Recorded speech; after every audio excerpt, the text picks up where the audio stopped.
Hello, everyone, and welcome back to another 3 Point Weekly stream. We are joined here today by the Minnesota Timberwolves fan, Jelson, also known as Jacob, whatever you want to call him, whatever he wants to be called on any given day. The Timberwolves fan, the man who has said the cat is the best player in the league. How are we doing today, man? Hey, I'm doing well. That's a tough bargain to drive about Karl Anthony Towns, but hey, we'll see it. We'll see in the stream if I can defend that. We'll definitely give him the opportunity to do so because we are talking about the Minnesota Timberwolves today, and we are going to be ranking the top 10 centers in the league heading into this season. So we are going to give him plenty of opportunity to give Karl Anthony Towns his love as we move through the stream. But as we do move through the stream, be sure to leave your thoughts in the comments section.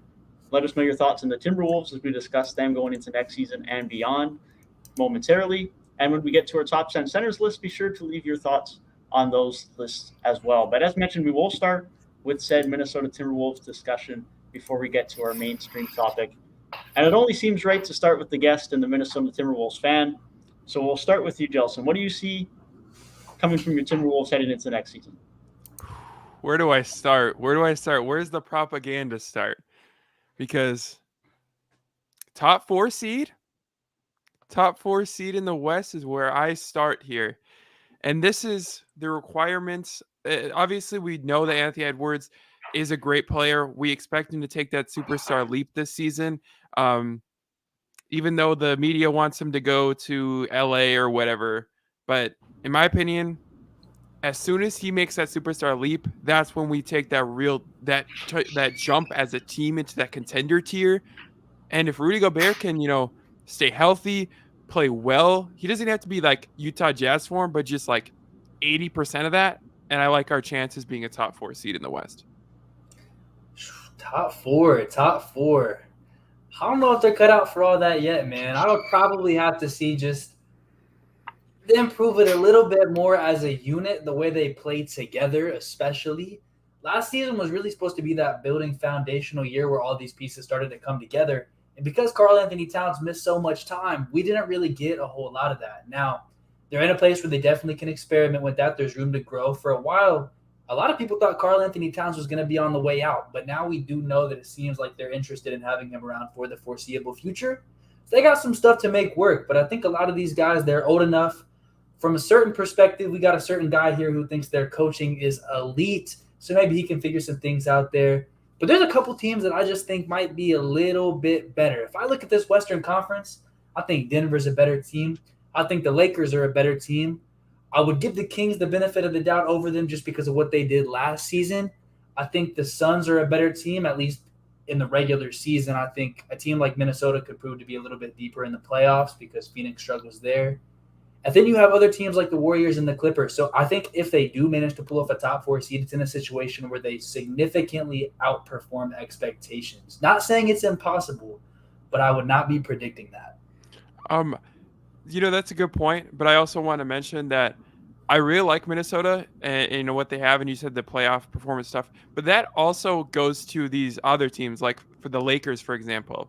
I think of them as a team that's going to make the playoffs more than likely next year, but I don't think they're going to be a top five seed in the West just because they're going to kind of coast and then turn it up in the playoffs, kind of like they did last year. So that's how I feel about the Lakers and probably also the Clippers as well.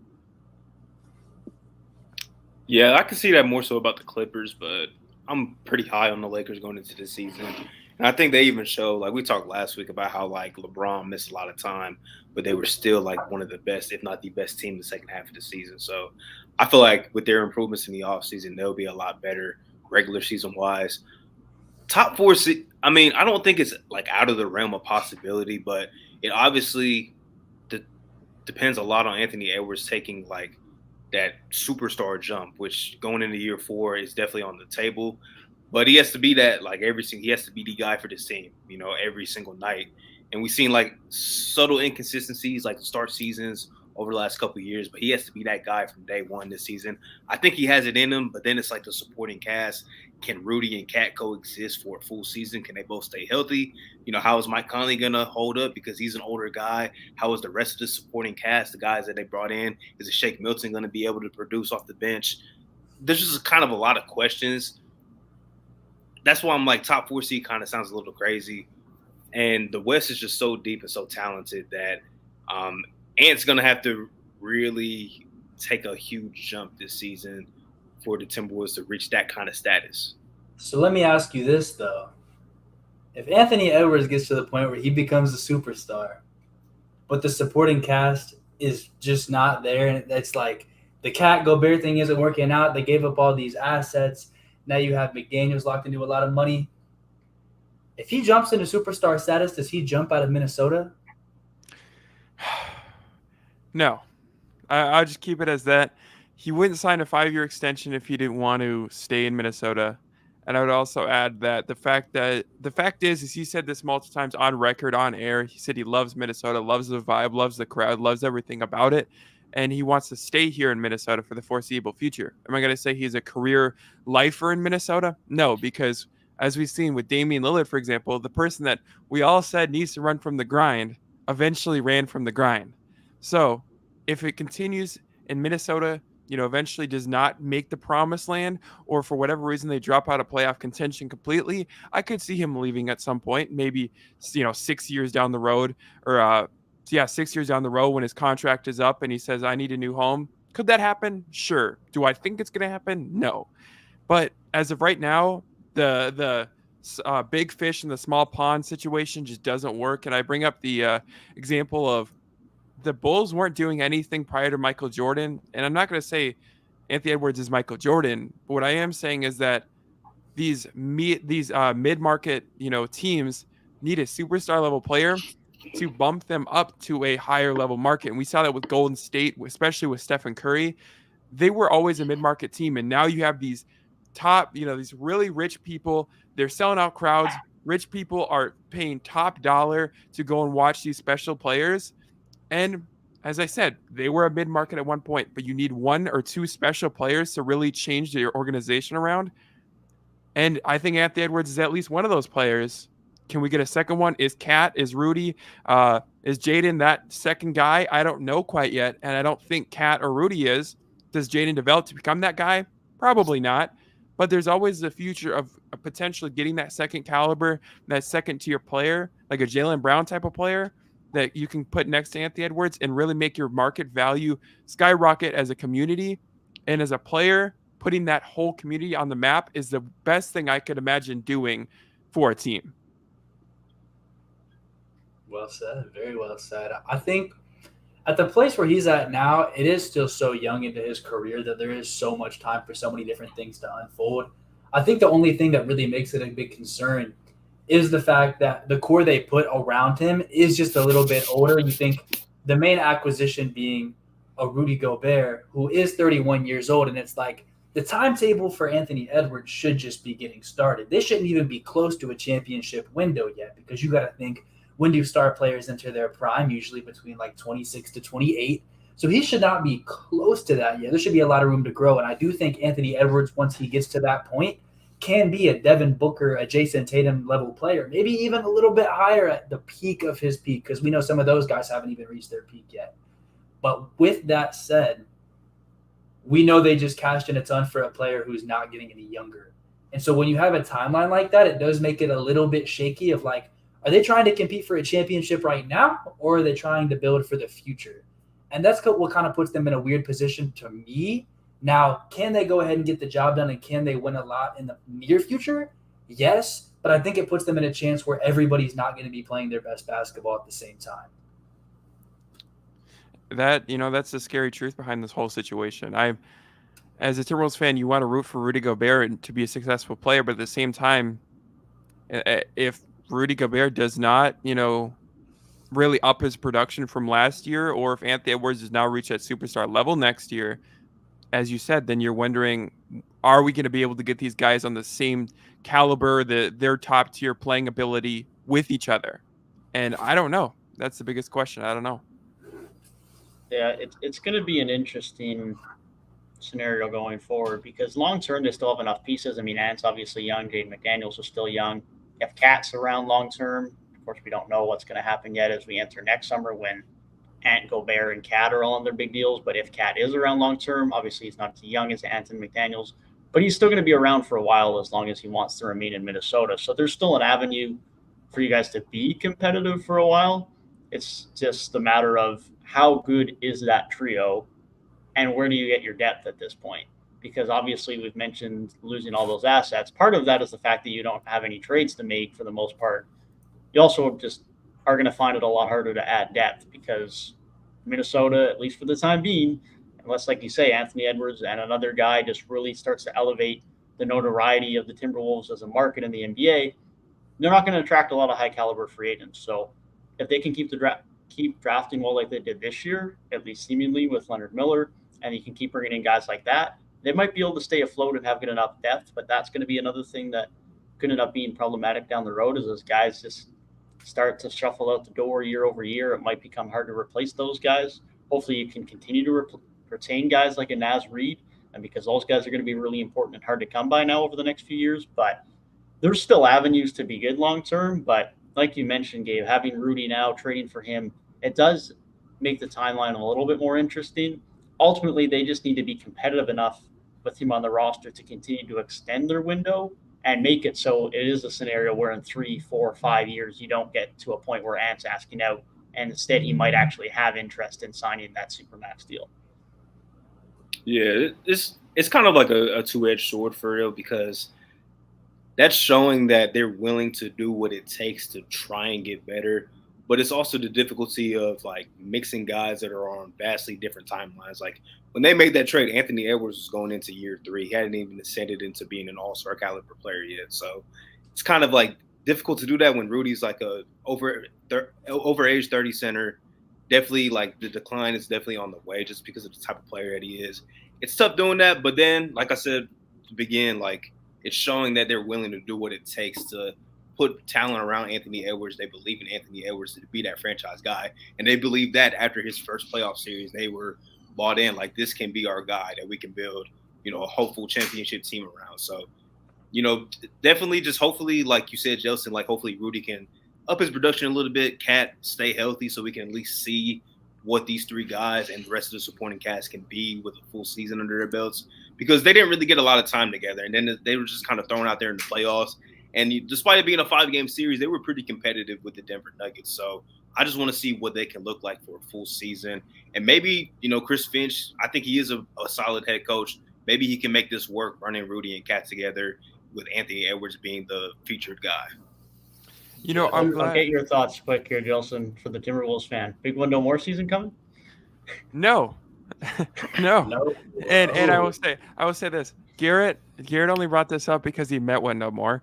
But also, Wendell Moore hasn't shown to me enough to get minutes on this team, even with your backup point guard realistically being Jordan McLaughlin, who is awful. But you're still like Wendell Moore has shown the defensive upside, but until he can actually make a shot, period, he's not going to get minutes. He'll get some minutes, but they'll be in blowout situations or situations where you just need a lockdown defender, and that's just about it. And I think he's going to step into that Josh Okogie role from a couple of years ago, where he's like just not a great defensive player, but if you need to stop and that's all you need, you put the guy in and he gets to, play some solid defense. But I like the propaganda. So I'll give you that, Garrett. Propaganda is always wonderful. I feel like this season for them is going to be the Ant show overall. Like, you might see some other guys make some improvements, most notably Nickeil Alexander-Walker having his most improved player campaign.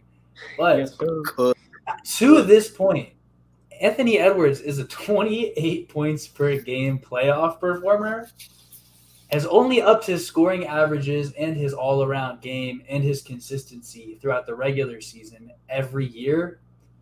The other guys around him have a lot to figure out, but one thing that I'm very confident in, and I think all of us are confident in because we just had this discussion only like 2 weeks ago here on the pod when we were doing our shooting guard rankings. A year from now, we could be talking about Anthony Edwards in that conversation with Devin Booker for the best shooting guard in the league. And if you have a player who's the best at their position or in conversations for the best at their position on your roster, you should be a pretty damn good regular season team. It's very rare that you have a guy that's in that like top 2-3 echelon and the team does not end up performing. So whether or not we get a Rudy Gobert playoff drop-off like we saw in Utah, or we get a Karl Anthony Towns playoff stinker again like we've seen him do a couple times.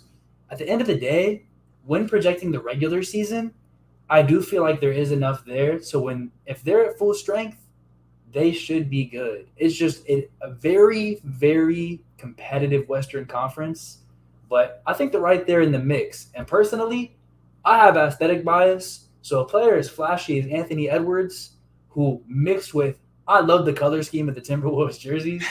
The more I get to see them show out, I'm not complaining. My eggs are in the Eastern Conference basket because that's where my favorite team plays. So if they want to go and make noise in the West, hey, that's fine by me.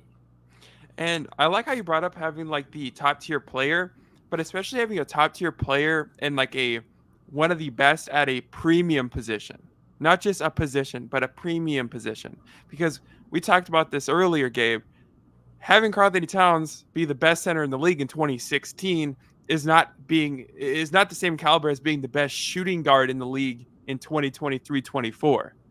You got a guy that's hopefully going to be a top 2 or 3 guy in the league at his position at a premium position. And that's what I love to see. That's what I hope to see, honestly. That's a good point, man. Just want to see him this is the year. Like, we see a lot of young stars.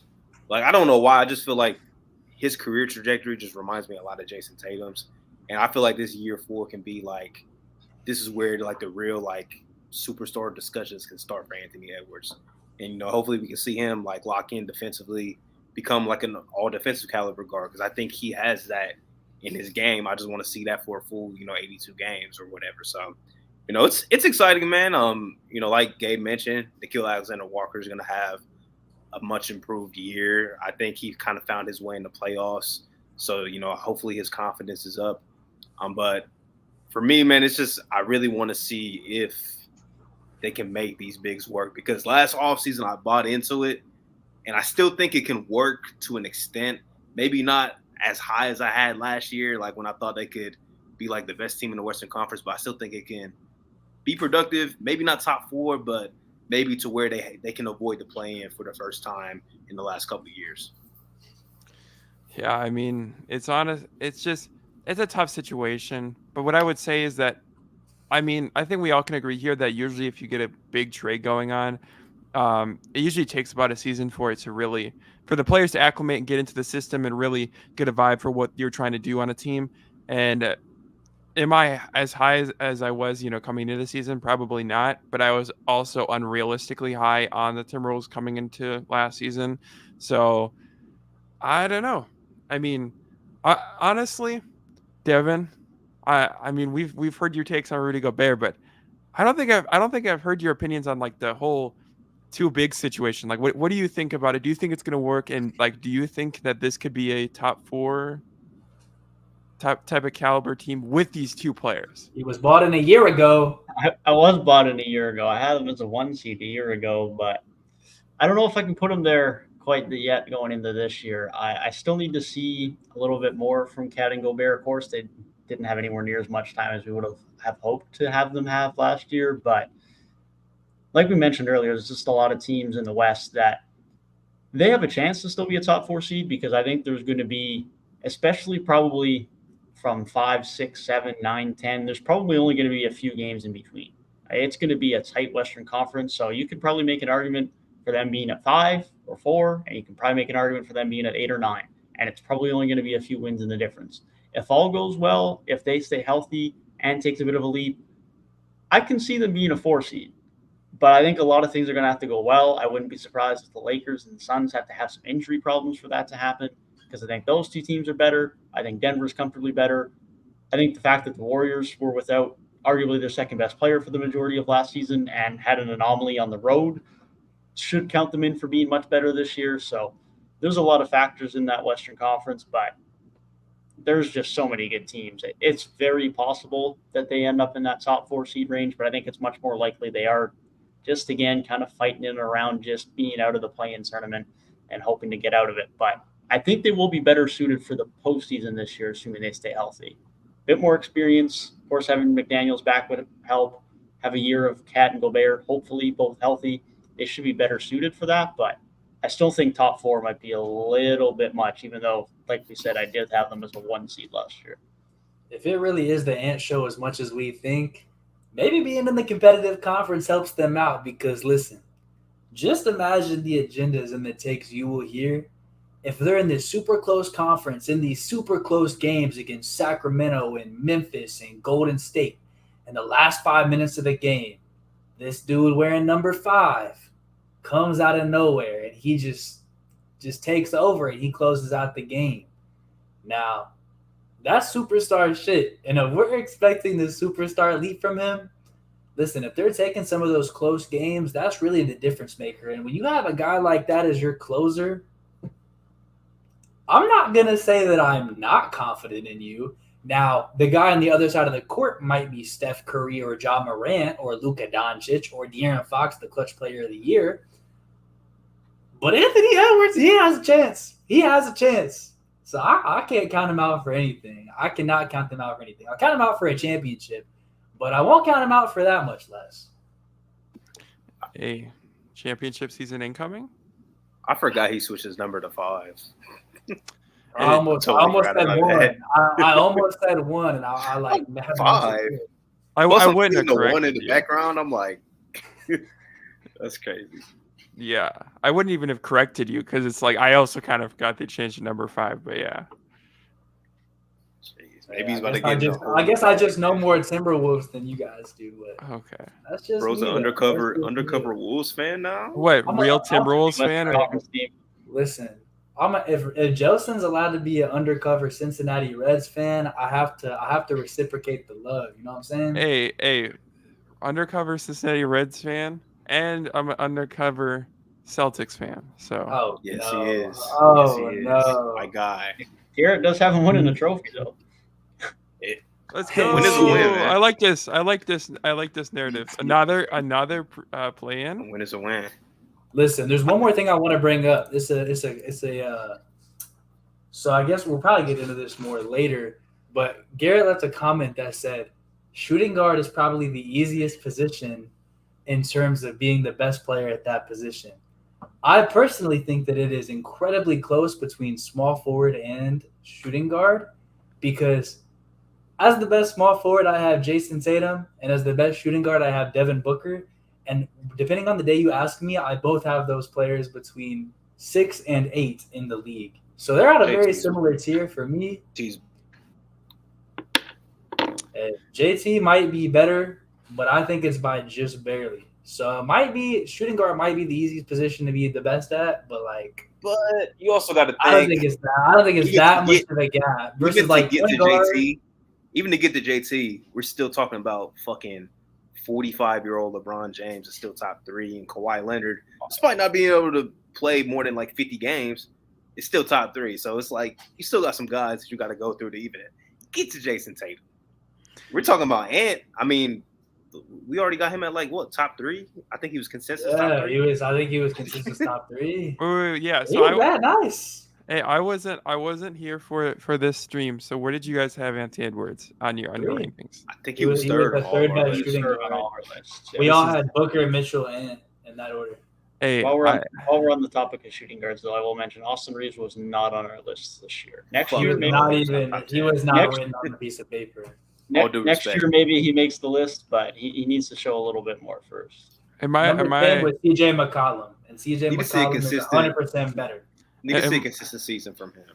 am I allowed to spread anti-Austin Reeves propaganda on stream, bro? I mean, you're allowed to spread whatever propaganda you want, but just know that the views Bro, you of want us to this man, does not represent the opinion Does not of 3 Point Weekly. Austin Reeves is a foul merchant. Okay, hold on, let me stop. But You hate fouls. You hate shooting I hate fouls. No, you know what You it is? just spread anti-Shea propaganda No. 24 hours ago. You know what it is? Hey, I think he's that not going to be complaining when Anthony Edwards starts shooting 8 to 10 free throws a game. No, I exactly. promise you. I think that's why I have like such an anti-free throw agenda because we don't get the same calls 90% of the time. Like Anthony Edwards does not get the same type of calls that SGA gets or like a Joel Embiid gets. Obviously, 2 different types of players, but like they still get those superstar whistle. And I think that's why I have that, narrative that the people that get all their points off of free throws are scrubs. But I mean, I even brought up like yesterday, Gabe. I brought up the whole the percentages of points scored through free throws in the top 10 scoring games, and I literally SGA was 33% of his points in his top 10 scoring games were from free throws, and Joel Embiid, the known foul baiter, was 27%, and Anthony Edwards was 10% or something. It was I don't know. Listen, I think that's why. I watched Jamal Murray score a 50 burger with 0 free throws, and that motherfucker got a ring. That's all I'm saying. Dude, but the thing is it's a real talent. It's a real talent to be able to. Anybody that's hoop, coaches always tell you, get contact, get to the free throw line. I had to live at the line. That's the only way I had an offensive game. Exactly. It's a talent, but the thing is what I respect more is I think you're a more talented player if you can go out there like Jamal Murray and get a 50-piece chicken McNugget with no free throws, bro. That is skill. That is talent. My guy Devin Canobly does not agree with you over here. Kevin crazy. That is crazy. Nah, y'all remember? Appreciate it. Hey, my guy Mo, he was pushing some great Celtics agendas earlier. I've seen that, but listen. That's the greatest wrestling fan on YouTube right there. You'll see me on his channel very soon in the CM Punk Real video. talk. Crazy. But I just thought about when I think Book had 47 with 2 free throws in the playoffs against, I think it was Denver, had 47. Didn't take his last free throw until he got intentionally fouled at the end. So that's crazy in his own right, being able to score 40+ points with basically taking no free throws. They just took it right out of my book. I tell you, scoring 40+ with no free throws, just buckets. Just buckets. Jelson, there's tape on the line of you hooping, and we can link it in the description. Hey, in any video that goes up with you as a guest. There's tape. So just know right now that when you start talking crazy about the hoop, there's receipts. We can see you. Hey. All I'm gonna say is I'm gonna put together a highlight tape, post it on the YouTube. We're gonna put together it. It's gonna be nasty. Oh my goodness. Bro's about to put together a montage. Bro, it's gonna look like them old Call of Duty trick shotting montages. He said drop the 1v1. Drop the 1v1. I beat you 11-3, big dog. They said LeBron gets to the line a lot. LeBron got some of the least calls for a superstar. Hashtag release. He was so big. It's on such a freight YouTube. train. LeBron was not always getting those calls. You might get him a little bit more these days, but LeBron in his prime, bro. They say he still don't get calls. He's so big and strong that the calls don't. He still don't get fouls calls. Don't affect him. I'm going to jump in here, guys, because we have our first bit of breaking news. We've been able to break on stream for a while. Christian Wood is officially an LA Laker. Oh, great! More propaganda. See my face. That's how moved I am. He's about to get a DMP every single game and get his coach fired. Not exactly the KD trade news. Listen. All I'm going to say right now is the LA Lakers, they're going back. The fakers? To the finals. They're going back to the finals. And you know why? Not because of LeBron. Nah. No. They're going because of Anthony Davis and this crazy supporting cast, bro. Rob Pelinka, I don't know how you did it. I was done with you. I was ready for you to be out of there. The mismanagement was egregious, dubious, diabolical even. The shit this man did to the LA Lakers, name chasing after you won a championship and getting Russell Westbrook to pair with LeBron and AD and 0 floor spacing. It was over. This is just one more signing and one of the craziest bounce backs I have ever seen from a general manager. This might be one of the most craziest. We're talking about the most improved player pool is weak for this season. Guess what? I know who mine is. It's Rob Pelinka. Wait. I got to stand up for this. The Lakers are not winning a thing until they re-sign Kendrick Nunn. my God. I need Kendrick Nunn on the Lakers roster ASAP. Is Dude, no man. Rocky. I just cooked so hard just for you to just say that. That's insane. I'm kind of in the middle though, like between what y'all just said, because great offseason. There's just a few moves that I still don't like. One, both the bigs that they signed. First, Jackson Hayes was not a fan of that move. Christian Wood does not move me at all. Like, Respect the Cincinnati Legends, by like, the way. hey, Cincy legend, Ohio legend, non-NBA legend, bro. So we got to get that off the table. But those, come on, man. You got Anthony Davis. You need to have some bigs that are at least more than a little solid defensively too. And Jackson Hayes in his 4 or 5 years in the league has not shown me enough. He hasn't shown me Play enough. Vando 5 minutes. Vando got 5 minutes easy. Come on. Bro, Jackson I'm Hayes talking might about be a the true worst. big man. Bro, They really needed to jump on McGee before he signed with the Kings. He would have been ideal Yes. to bring back. Jackson And there's still Hayes guys out there. I mean, like, I would probably prefer Dwight Howard over Christian Wood at this point. I was Like, just about to say, no bullshit. bro, Taiwan legend on the way back. Dwight Howard, they just traded Thomas Bryant for basically nothing. Didn't really understand that too much. Thomas Bryant's not a all-time great big or anything, or even great big right now, but he's solid. Like he was solid for them when AD was down. So I don't know. They're gonna try and prop that move up. Doesn't move me at all. Because I got one photo that in reality, Christian Wood's not going to be on the floor in any critical playoff games. Hey, I have. He is, well, then to be I'll eat those fair, words. that team is so deep though that even if he plays good, he's still probably the 9th best guy on the roster. You got to think though, Gabe. They're deep. Guards, backcourt, pretty deep there. Wings, they got better. Their bigs, they're not really deep at all. At least quality. They got bodies now, but it's not quality. And we know Anthony Davis. You know Anthony Davis. He was great last season when he was on the court, but there's always the risk that he's gonna miss games. And if he has to miss a significant amount of games again this season, I'm not comfortable running Christian Wood at the 5. Jackson Hayes that's going to be a getting disaster. minutes. Jackson Hayes getting minutes is going to be awful. And I will say this. I have said this on record.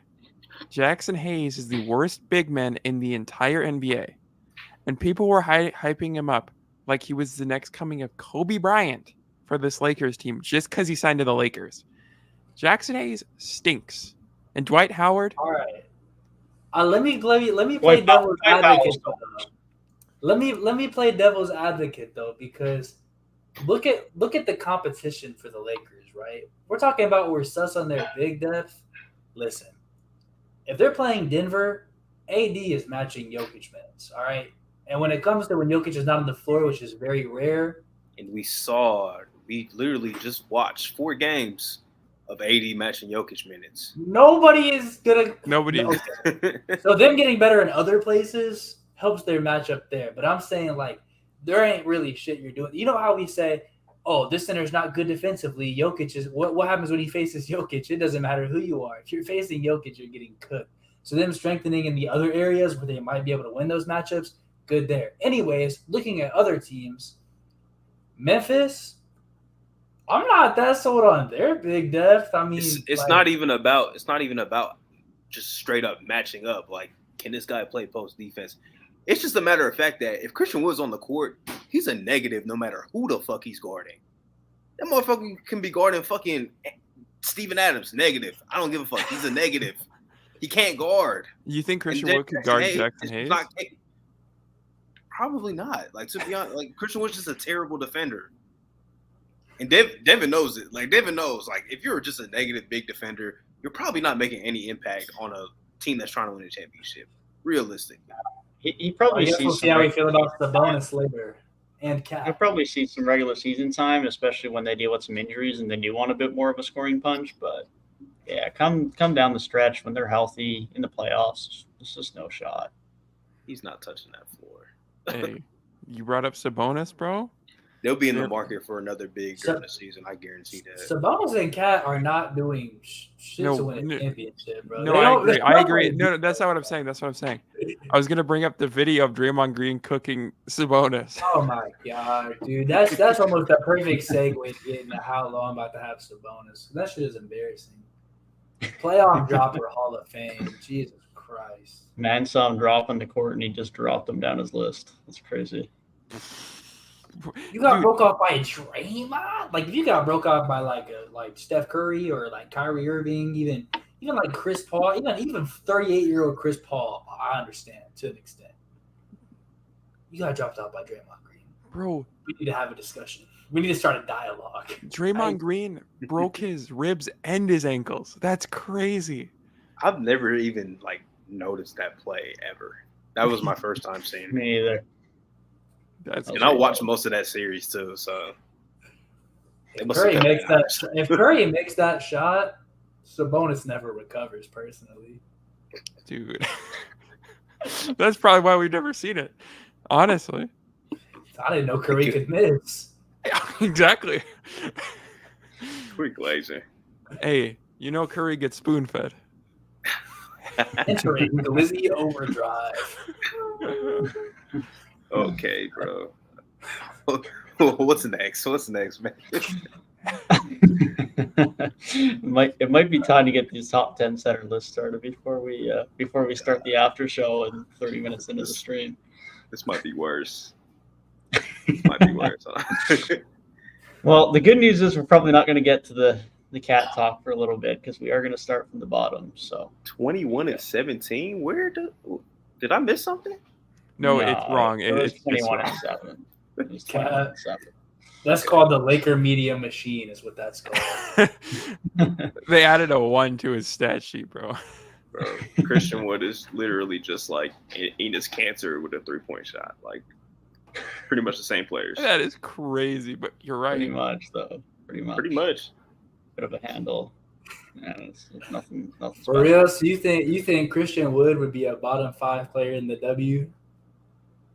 Because Enos Cancer in the W would still be high. They're putting him in one pick. You know the amount of threes they shoot in the W? He's cooked. He's playing. At least Christian Wood can shoot. At least he can shoot. He'll be able to get it back. He can shoot. He can cut. Could be worse. I think Christian Wood would be a bottom 5 defender in Division III basketball. I don't know if I'll go that far. I don't know if I can say that because I've played with some dudes that have got D3 offers and it's like, but you're not D3 bigs are like 6'5" at best, and they'd still cook it. I wouldn't take it that far. Brianna Stewart is more impactful than Christian Wood. That is facts. Oh my goodness. That is not a debate. It's just you take his lunch money. Lunch money's crazy. What is this? A fucking Disney movie? Brianna Stewart, the big bad bully to Christian Woods. All right, let's get these lists. That'd be a crazy short film. Oh my god! Be like one of those 10-minute short films you see next to the trailers before you see the movie in theaters. Dude, no, it'd be the replacement for The Last Dance. Big Bad Brie. The Last Lunch. The last lunch.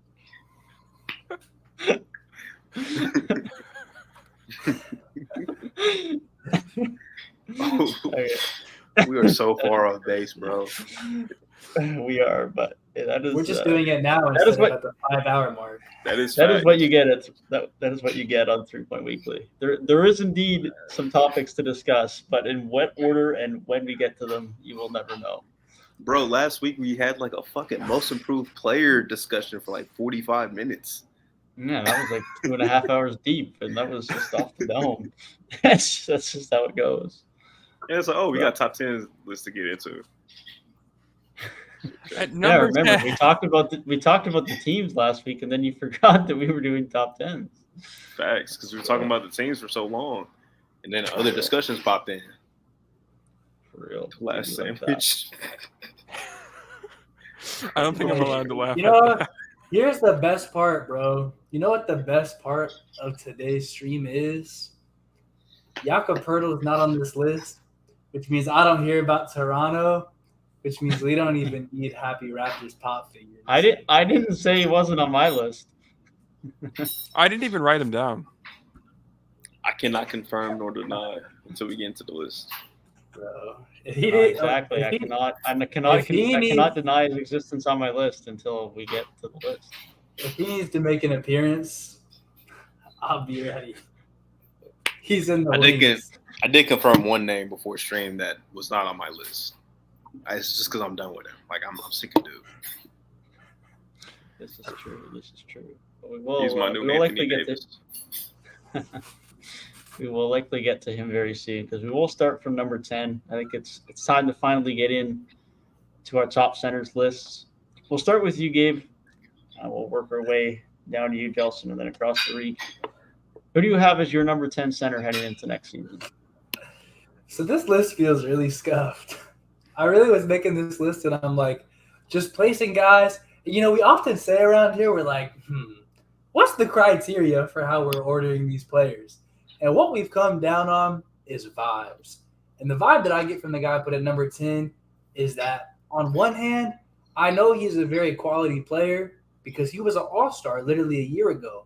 And on the other hand, I'm just not moved at all by what he's been doing. And this is where I have Jarrett Allen to kick off my list. Now, a year ago, he was probably a little bit higher. I'd have to go check the tape to see if that's true or not.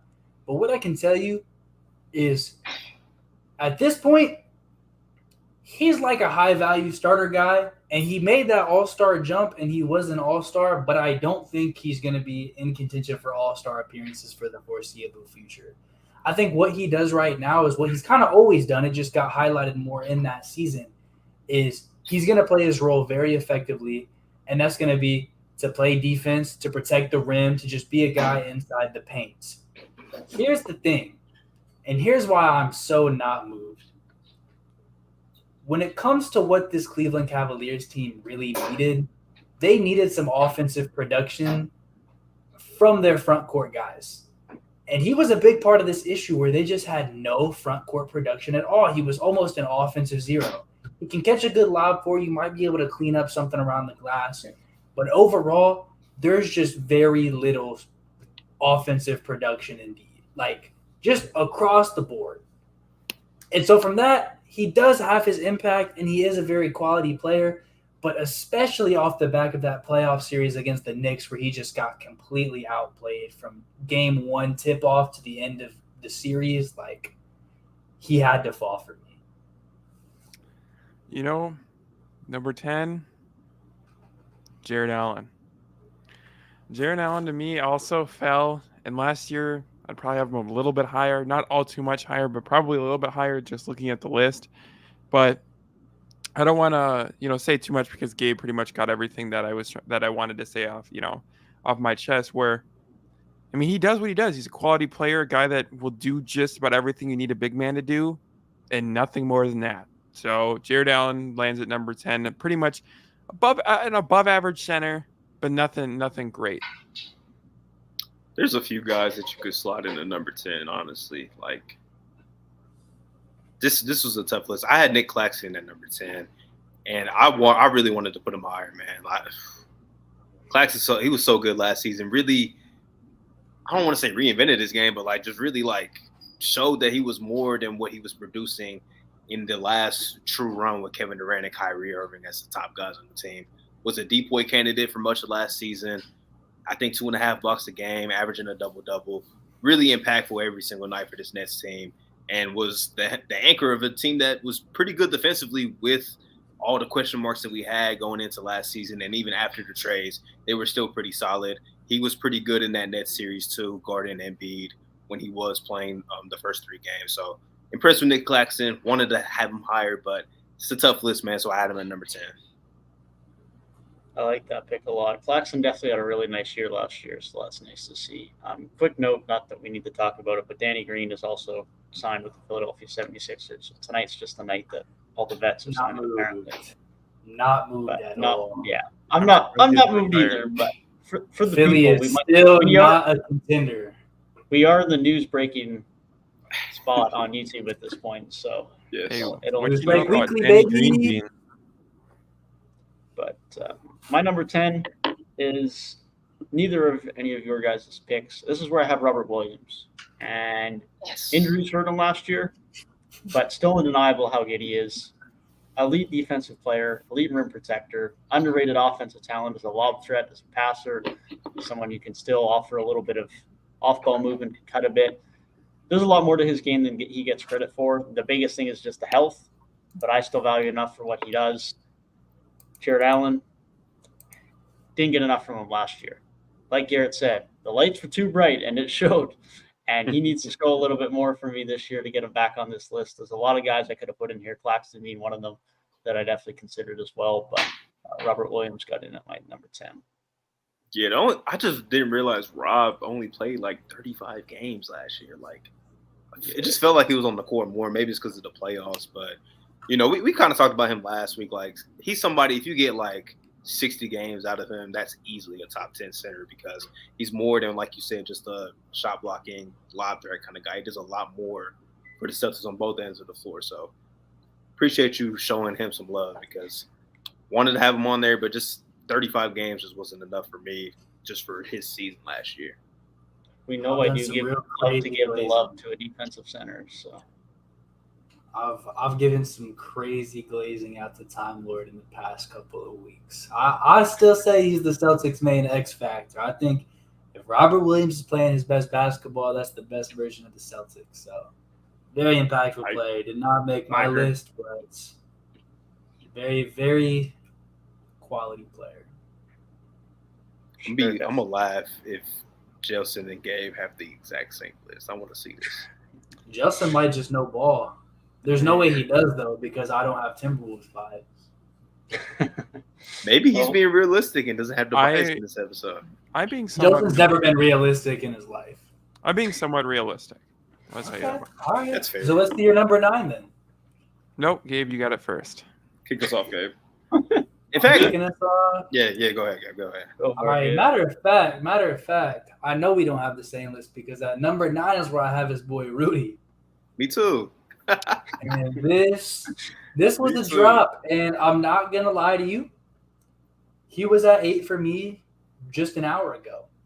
But the more I thought about it and the more I pondered on it, I'm like, you know what I just said about Jared Allen and how he's basically nothing on offense, but a good defender?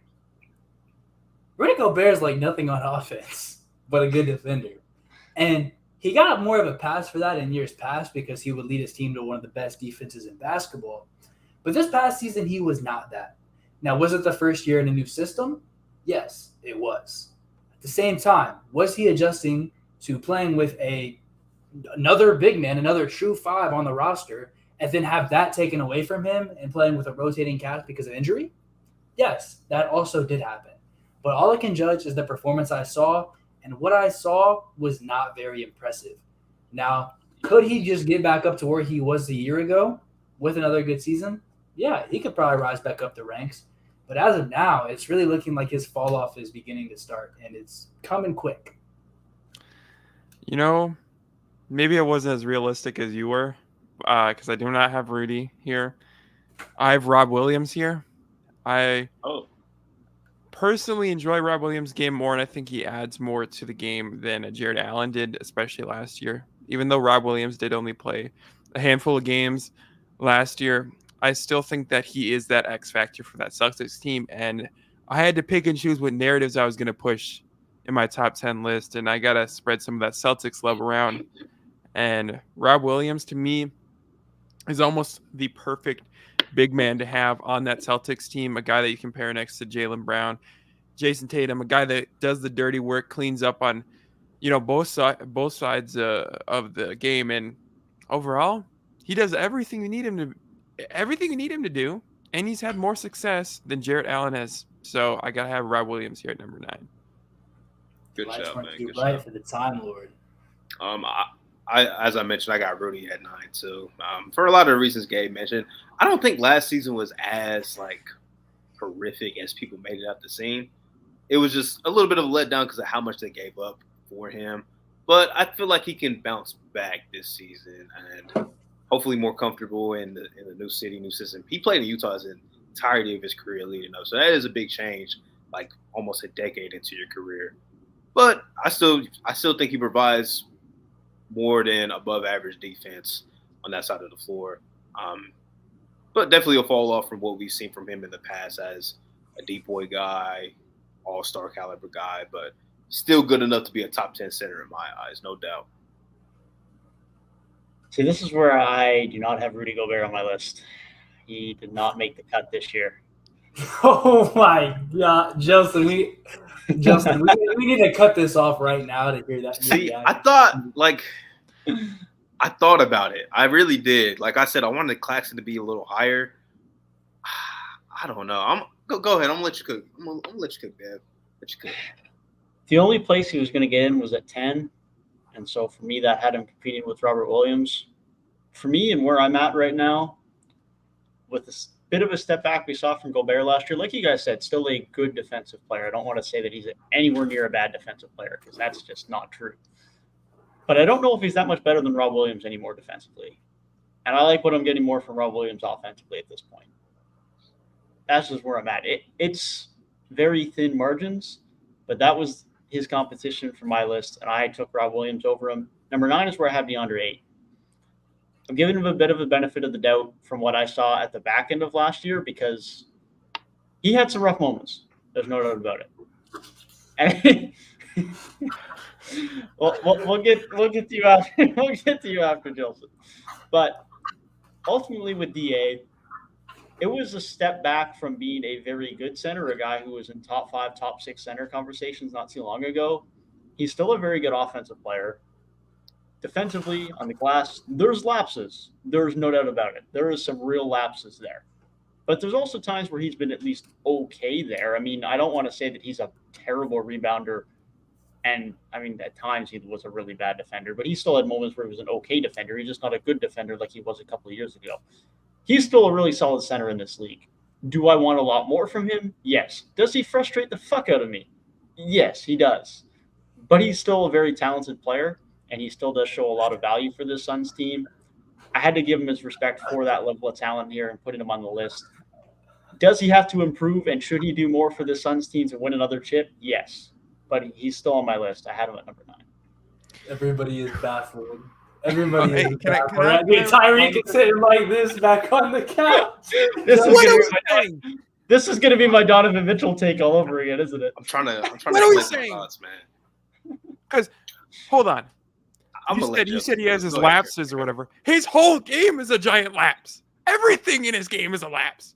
The buddy regressed in every portion of basketball.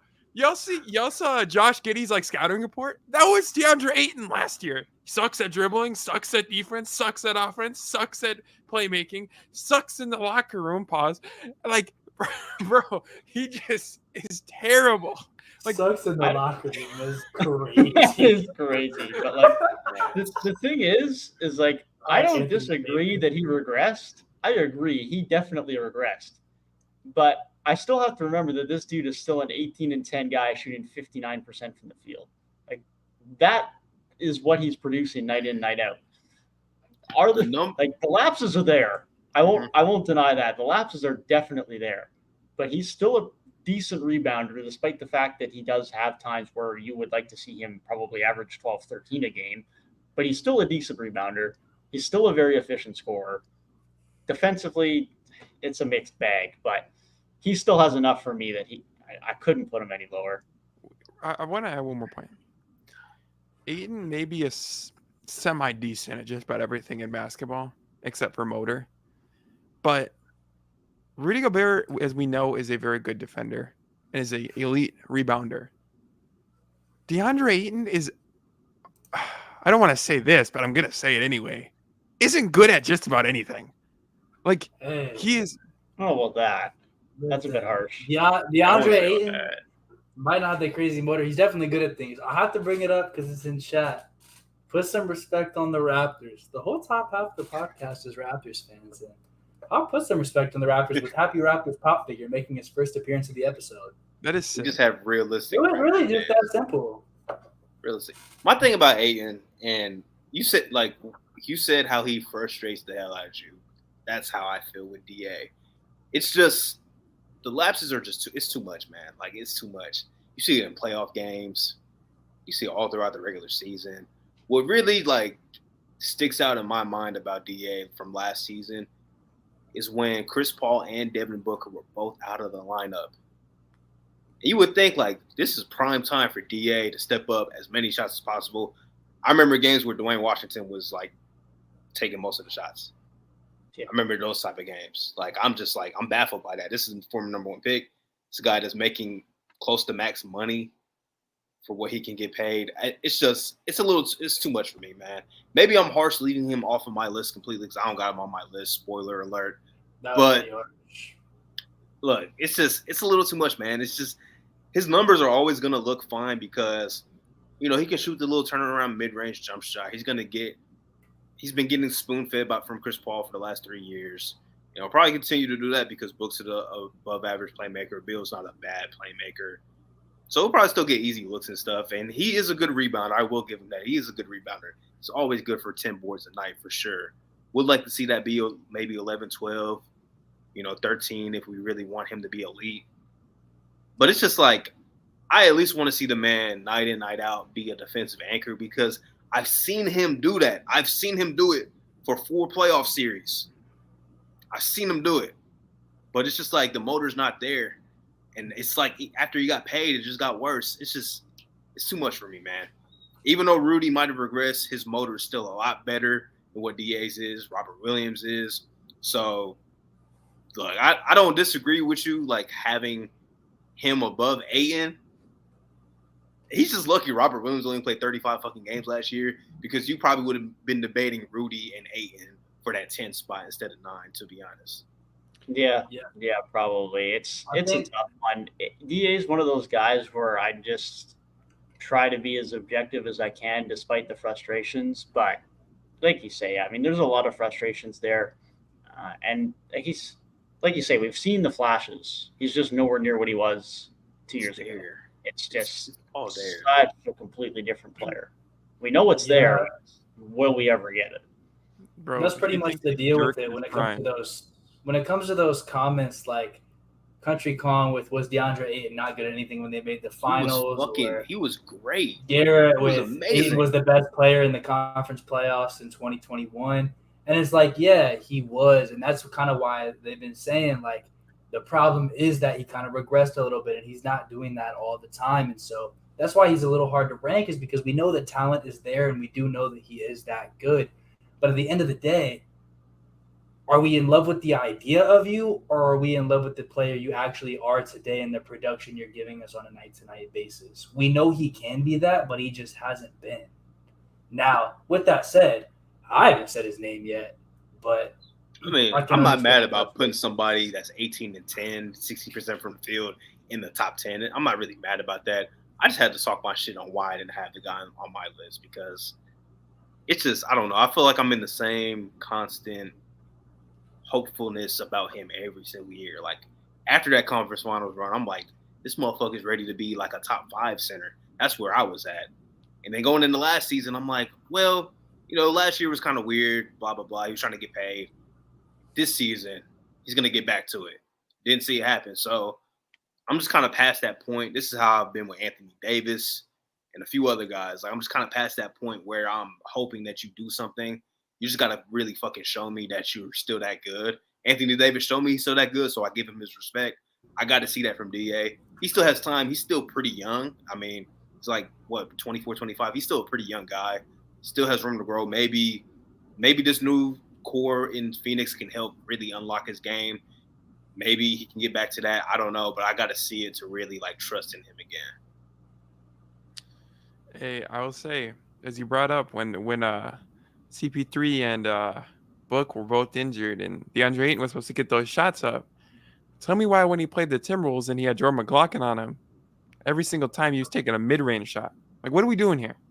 Like that's like Anthony Davis. That's been him. Anthony Davis would take mid-ranges against the Rockets when their tallest player was 6'5". The only difference is when AD did it, they went in.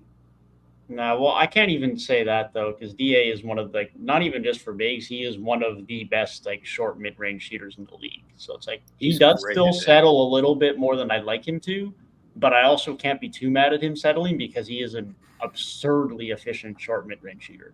So there's a reason he takes a lot of them. You know, Part of it's it's because not he doesn't even like to get in the paint, but yeah, part of it's it not is even because he gets a lot. it's not even the offensive production for me because he's consistently 18 plus a year, extremely efficient. Maybe takes settles like you said sometimes. Okay, that's fine. Some guys do that. Some guys just don't have that type of that dog, that motor, you know, to really just get on the block and back to the basket, drop step dunk and stuff, right? For me, it's really it's defensively, man, because those lapses I think are a little too much when you're the starting center. You're kind of head and shoulders better than Jacques Londale and Bismack Biyombo. So we kind of need you to be great. We've seen you do it with Jokic before. And I know pre-injury because he did get hurt in the middle of that series, but it just wasn't there. And I just want to be able to see him be one of those. He doesn't even have to be an all defensive type, but just be an upper echelon defensive big in the league because we've seen it. That's my thing. We know he can do it. We just got to see it consistently. He has to want to produce that type of level of defense. Yeah, this might be the last bit of hope that we have, and I don't know if it's going to make a difference, but maybe that relationship was just that bad that it can finally help things out. Although I will say, when I was in Toronto watching him, Da put up an absolute stinker. So he had at least one game last year he was terrible. CP carried that night, but yeah, hopefully that's something that can help. But going into a fourth option, only time will tell. It's rough, but I think it's about time to move to number 8, fellas. I don't know about y'all. For sure. Yeah, we for can.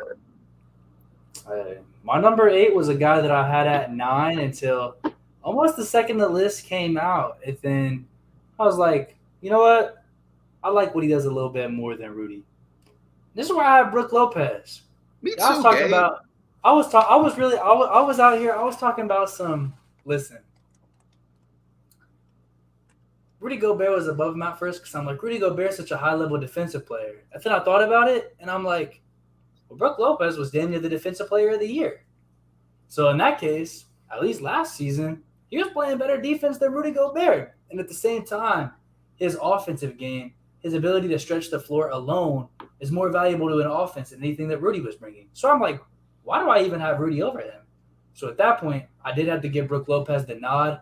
And the last thing that really made him stick out for me, too, was Milwaukee completely folded in the playoffs.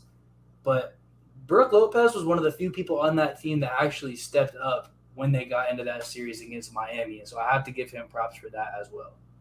Look, got to give Brook a lot of credit for last season because one of his best scoring years in quite some time, I think it was just under 16 points per game. And a career high from 3-2, shot 37%, while being an all-defensive level kind of player, or not all-defensive, depoy kind of player last season. He was great on that side of the floor, was in conversation for the All-Star game. He's my number 8, too. Really the poster child for you can reinvent your game and be maybe even more impactful than you were when you were an all-star kind of guy, franchise player type of guy. So shout out to Brook Lopez. He had an amazing season last year. I completely agree, but I do not have Brook Lopez here. I have a player that might be lower on my list than he might be on your guys' list, or maybe he's not even on your list at all, for all I know. But this is where I got Miles Turner. I like Miles Turner as a defensive big, but also the offensive upside he brings to the game every single night. The pairing of him and Tyrese Halliburton has always struck me as a perfect pairing. Miles Turner obviously had some problems with Indiana with the front office and not wanting to be there. But as long as, in my opinion, as long as Tyrese Halliburton and him just kind of connect and continue to build the relationship, they're great. Yeah, I'm right there with you, man. This is where I have Miles Turner, too. This is, like you said, great opportunity for him last year. Sabonis was finally not in his front court. He finally got to do more than just shoot threes, even though he did still shoot a lot of them. Best year of his career, breakout season, career high in points. I think second best mark in three-point percentage and career high in terms of field goal percentage. Overall, great year for him while continuing to be a really good rim protector. The availability is still a question mark. 62 games is the most he's played over the last 4 years at any point in time. But when he's on the court, he's still so good on both ends of the floor. So great year for Miles Turner. Halliburton playing with him definitely helps, but there's no doubt he's still a very impactful player. Halliburton playing with anybody is just a perfect match made in heaven, bro. Like, listen, bro. When you bring in a playmaker like that to the team and you just have a guy who he can play inside and you can play outside. And guess what? Whenever he's in the right spot, you know who's about to find him because the cream always rises to the top, baby. And the cream of the crop when it comes to NBA point guards is that man in Indiana, in Indianapolis, Iowa State legend, 6th best point guard in the NBA, all-star season loading, all-NBA season loading, first playoff appearance loading, Tyrese motherfucking Halliburton. Let's go. Let's go. I love this. Great propaganda. Yeah. Hey, as Garrett says, zip it up when you're done. Zip it up, man. Like, but okay. I got Miles Turner at 7. So you guys just talked about him. Great year last season. Good to see him free of the Sabonis shackles of just another guy kind of in his way. But he was really good last season. Hey, I wanted to bring this up real fast because Nacho's kind of cooking Garrett in the comments right now.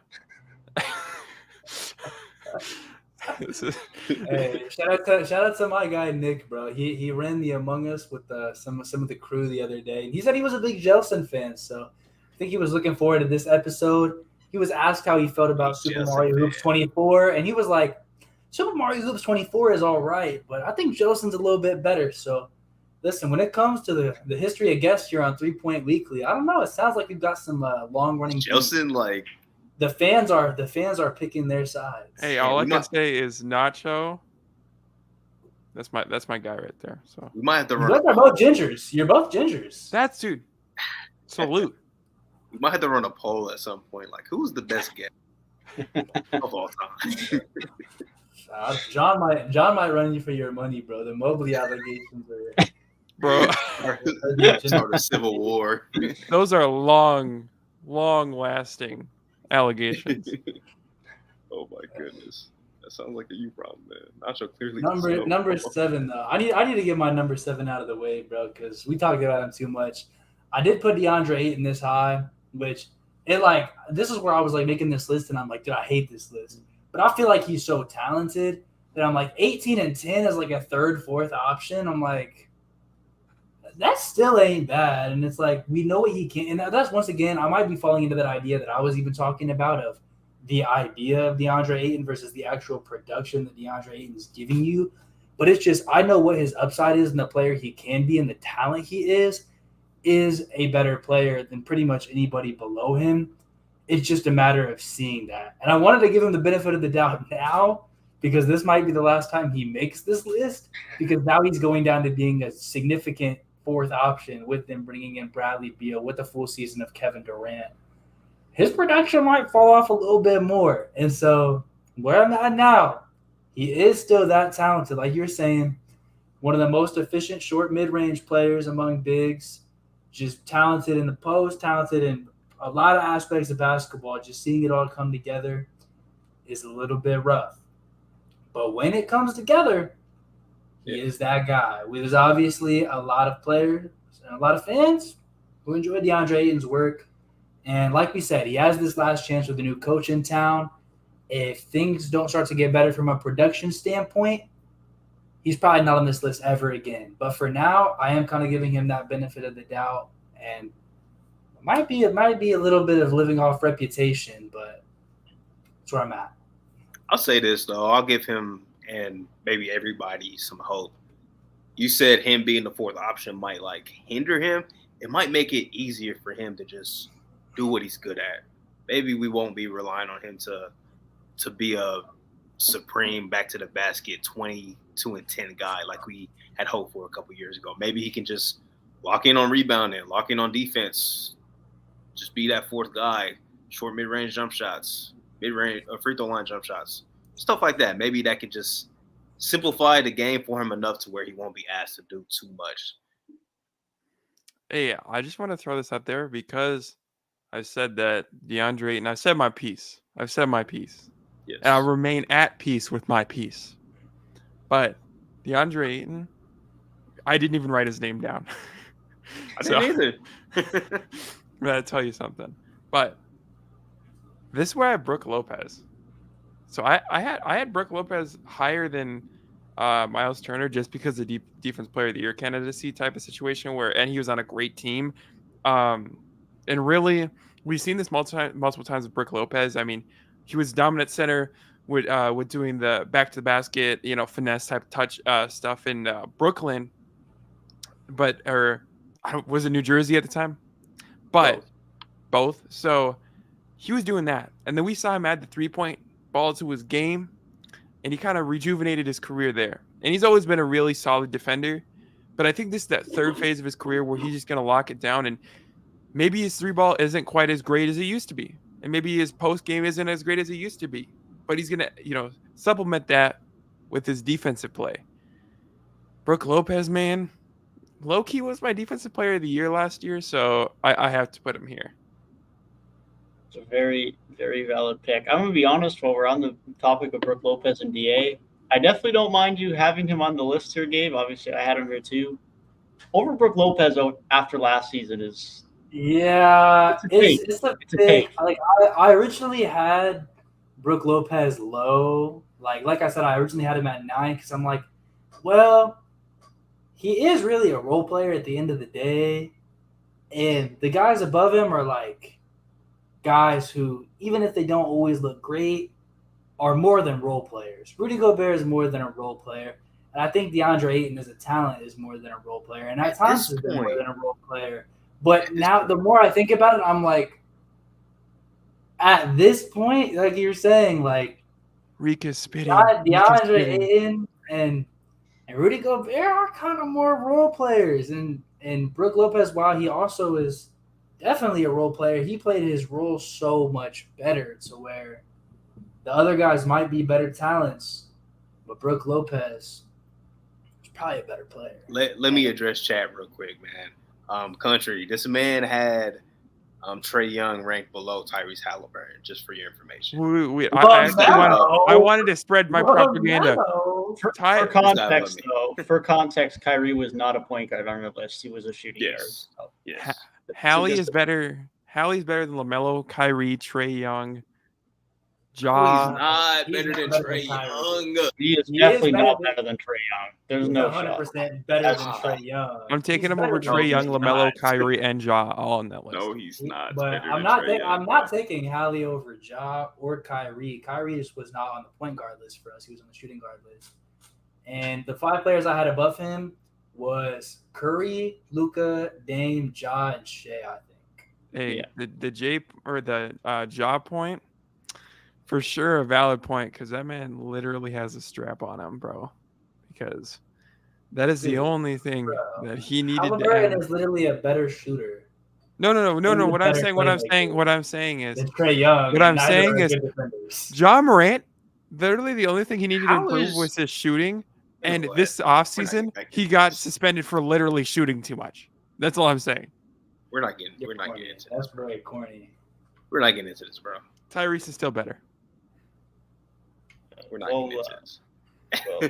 We're not. We'll move from that. I'll give my number 7 because I might be getting a little bit antsy with this one, but this is where I have Kristaps Porzingis. Wow. Great year last year in Washington. I think he's really revitalized his career from where he was in Dallas. Much refined offensive game. He's gone from a guy who, at points in his career, we would criticize for not posting up to now being one of the most post-up heavy guys in the league. Now, lots of that still just fadeaway jumpers, but he has gotten more comfortable being in the post. He's still a solid 3-point shooter, still a very good rim protector with that length that he does have. Definitely an improvement from where he was a couple of years ago, but number 7 for me. Wow. Okay. I'm trying to think of guys that you haven't named. Well, the obvious, of course, but I don't think it's too outlandish. You haven't named Brook Lopez yet, have you? Brook Lopez is my number 6. So okay, so then I'm not. Yeah, that leaves us both. I knew somebody would be super high on Brook. Guys. Yeah, I mean, I was the guy pushing the All-Star Brook Lopez throughout last season. So no, Brook Lopez just impressed me so much last But year. Garrett is cooking in chat. Garrett, let's go. I'm be telling real. you. This guy's about to I'm get not- time. He's This is cooking I'm not in reading chat, that. bro. He's better. I'm not You're reading not that reading it essay, because you're in bro. denial. What did you say on that episode? You literally said that was a great argument. You just made a really great argument. I just think you're getting ahead of yourself. Oh, I don't think he's there yet. can And make- you didn't give me one reason, bro. You can make a So great you're argument about anything. Like, Gabe honestly. cooking? Yeah. You could make an argument for Yusuf Nurkic being a good center in this league. That doesn't mean I'm That's going to not agree with true. you. That's not true. No, I'm not saying it's true, but you Good. could make the argument. And I could say you could make a good argument for it based on what's available to you, but I'm not going to agree with you. You had Halliburton at number 6 in the fucking NBA at the point guard position. And Fuck that's outta exactly here. where he's at. Watch basketball Fuck outta this here. season. He's going to be the 6th best point guard. Tyrese Fuck Halliburton outta is here. the 4th best point guard. You guys just, I don't know, bro. Who's y'all's number 6? Devin said Brook Lopez. Great shout. Hey. I knew somebody would have him high. I thought Brook could be like I thought 6 was like his like ceiling on this list. I agree. Personally, I kind of fluctuated him a few spots. But But yeah, go ahead, Justin. Go ahead, pop in with number 6. number 6, I have Domantas Sabonis. I am low on him, and Where honestly, does this guy have Gobert? I have Domantas Sabonis here, and the funny thing is I had Rudy below Sabonis until I saw Draymond Green break Sabonis' Jesus ankles and make him Christ. fall. Sabonis, my friend, you're a playoff dropper, and you got your ankles and ribs broken by one Draymond Green. Hold How up. does this happen? How? You're talking about playoff droppers. You're a Timberwolves fan, bro. Both of your bigs are notorious Hey, playoff droppers. what I will say is what I think of Sabonis is that his playoff dropping and Rudy and Cat's playoff dropping is different because Sabonis did not show up at all, like in not one game, and he was getting out. His biggest asset, to like in my opinion, is his rebounding, other than his playmaking ability, and he was getting out rebounded by Kevon Looney. And all due respect to Kevon Looney, he's a dog, but bro, you're an all-star, all-NBA center. You got your ankles broken. You're getting out-rebounded. Bro, it was not a good look at all. Domantas Sabonis is number 6 for me. Vucevic shit is crazy. I mean, you're like those are a correct point. I do think that the most of those Oh my points, God. like, bro, you can say, Draymond cooked him, bro. I've watched Rudy Gobert spin in circles in his prime. At least my that's funny, bro. Terrence Mann.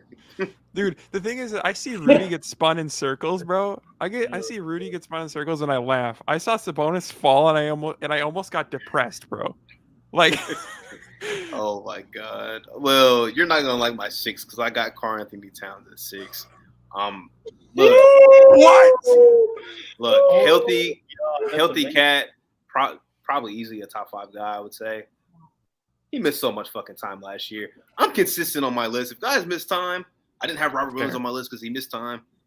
Previous lists, if guys missed time, I knocked them down. Cat missed a lot of fucking time last year. And even when he was on the court, wasn't the same how the year before he was amazing. Definitely a drop off, obviously the injury and stuff. Look, he has all the room to get back to that. Got to stay healthy, got to be on the court, and I got to see this work. So I got Cat at 6. I know Jelson ain't gonna like that, but I think it's fair. I think it's fair with your point with the injury stuff. I think it's fair. Look, healthy Cat, easily a top 5 guy, probably top 4 to be honest, because his shot making ability is just probably only like Embiid and Jokic are probably better at the position, honestly.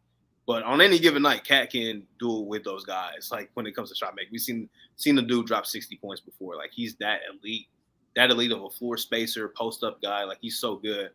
Just being on the floor, he's kind of had like, one season he'll be pretty healthy. Next season he might miss some time, some significant time. So I just want to see the guy on the floor, see him and Rudy together, so we can just see like, can this work out? But individually, when he's healthy, this is easily a top 4 guy to me at the position.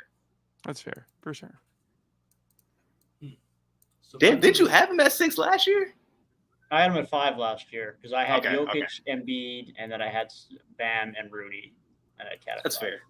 That's fair. All right, so here at the number 6 position is where I have one Mr. Kristaps Porzingis, and I was making this list, and at first Kristaps Porzingis' name did not even cross my mind because I was like, one, I more usually consider him a power forward, but two, Washington was on our mute list for a lot of the season. This podcast did not talk about Washington. We said, listen, I don't care what you guys do. I was the purgatory professor. And that was number one purgatory because they had a man making $50 million with a no trade clause. And I said, as long as he's on the roster, I don't give a fuck what you do. You're not going to be good. You're going to continue to be mediocre to ass. And even when they would get a higher draft pick, the draft pick would still be ass. So guess what? I was not tuning in for anything. But then I went back and looked at it to make this list. And I saw what Porzingis was doing. And he's going to get to showcase that shit in Boston way better than he was able to showcase it in Washington. Not saying the production and the raw counting stats are going to get even higher. What I'm saying is he's going to do that on a bigger stage, and I think he's going to be able to do so in a way that contributes to winning. We know the big issue with him for a long time was health and consistency.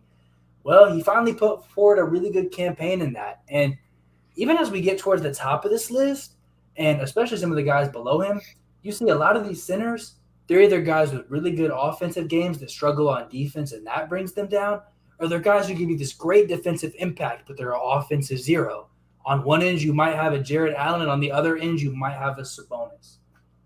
Kristaps Porzingis is one of those guys on this list that can actually give you both at a decent level. Not saying he has his New York level of defense, but he does have some solid defensive offerings still. And at the end of the day, he's still 7'3". That guy in the interior, he's going to be giving you some sort of problems.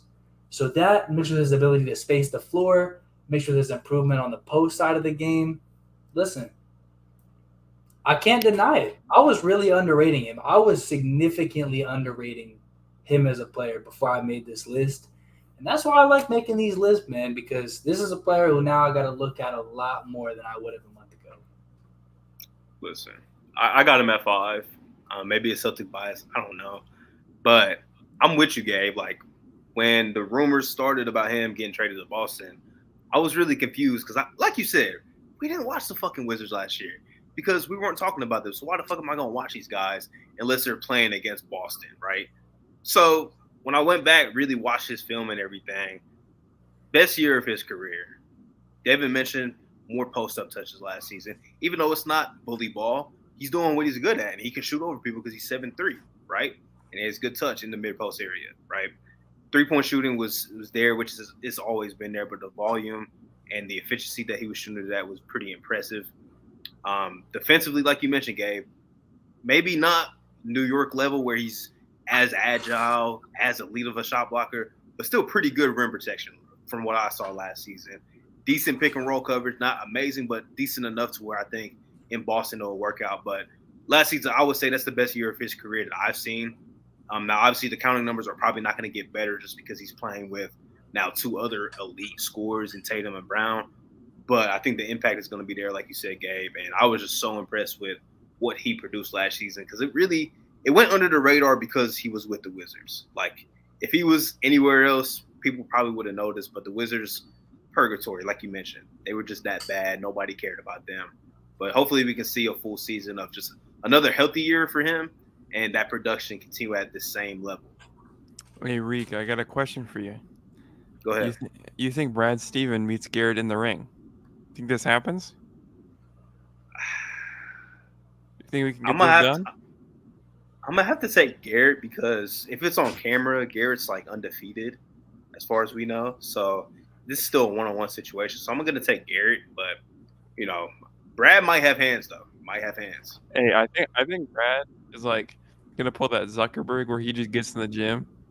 Gets Jagger. Dude, I don't know, bro. Because listen, y'all are saying the ring, but what I am gonna tell you is when it comes to the ring, Garrett's cousin's a pro wrestler, man. He's gonna give him his ring acclamation. Is he for real? Yeah.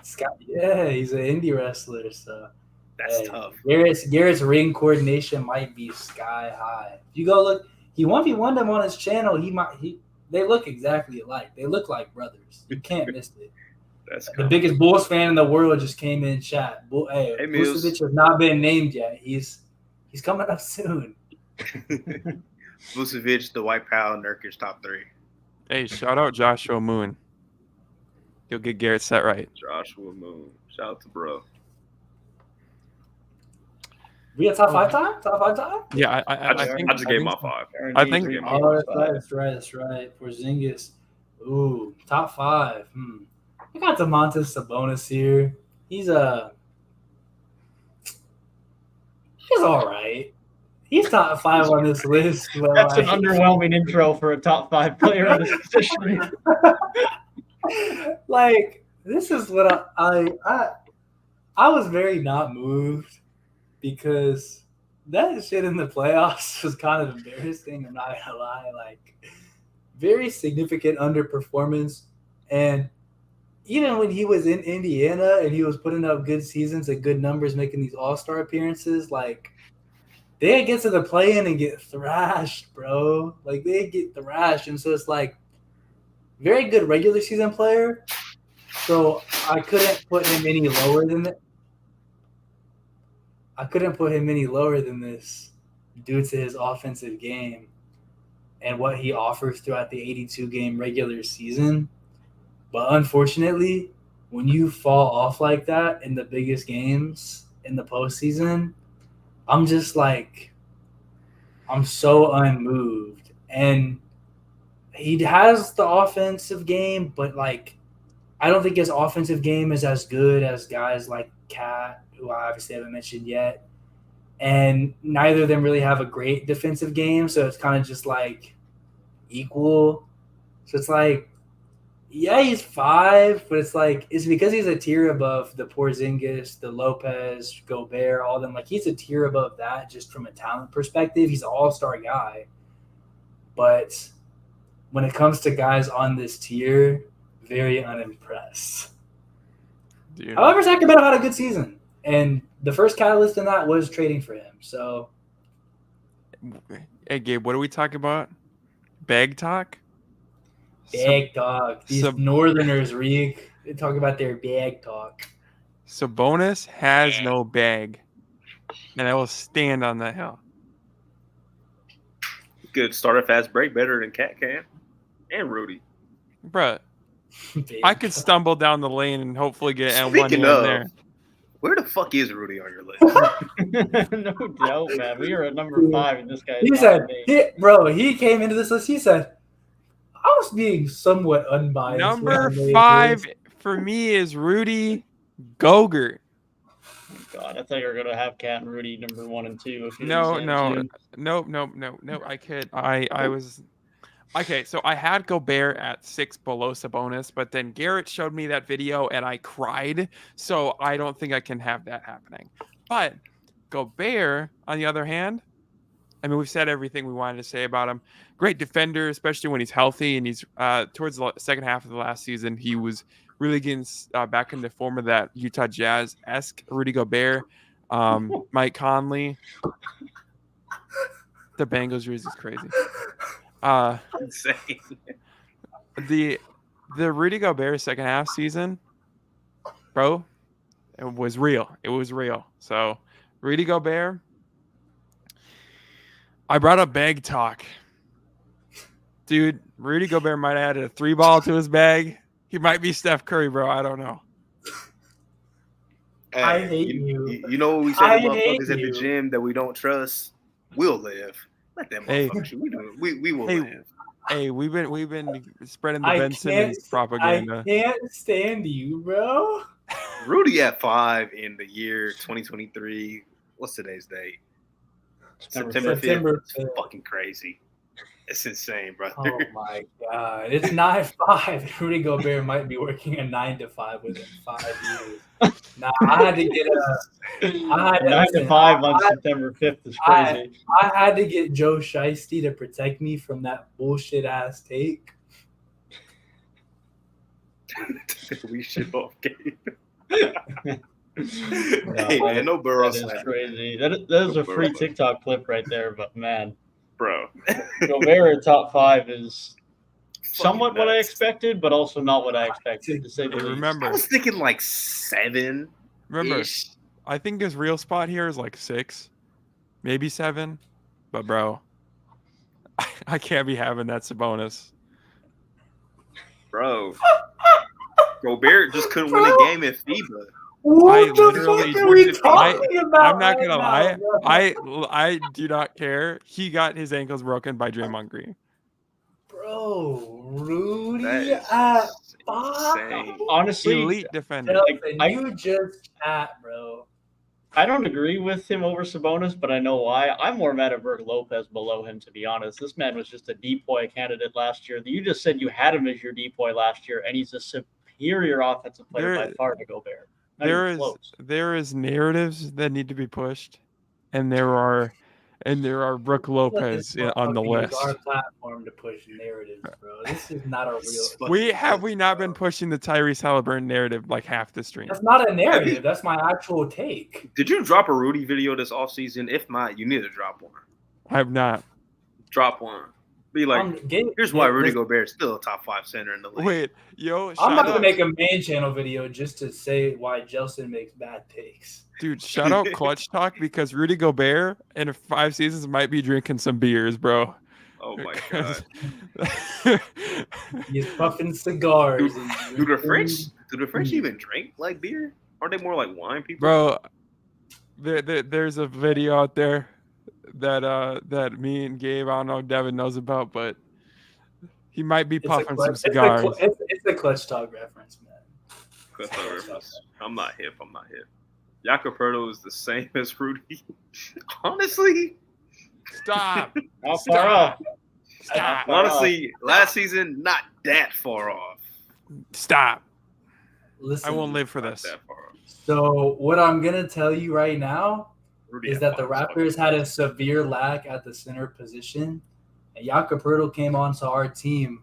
My wonderful, delectable, happy Toronto Raptors. And do you know what he did? Hey Devin, Do you know what Happy he is a did? bit interesting, but you remember at the beginning of the episode, this dude said, the best We'll part never about see this it. list, we will not have to talk about the Raptors. And you know what? That's People too in tight. chat decided to change that and make me have to talk Yeah, about my we got a favorite team on we got a the Raptors episode. fan in chat. I ain't against it. And It's great. I really did not want to talk about my favorite team on this. Shout out to a stream Raptors today. fan that But doesn't hate guess us. what?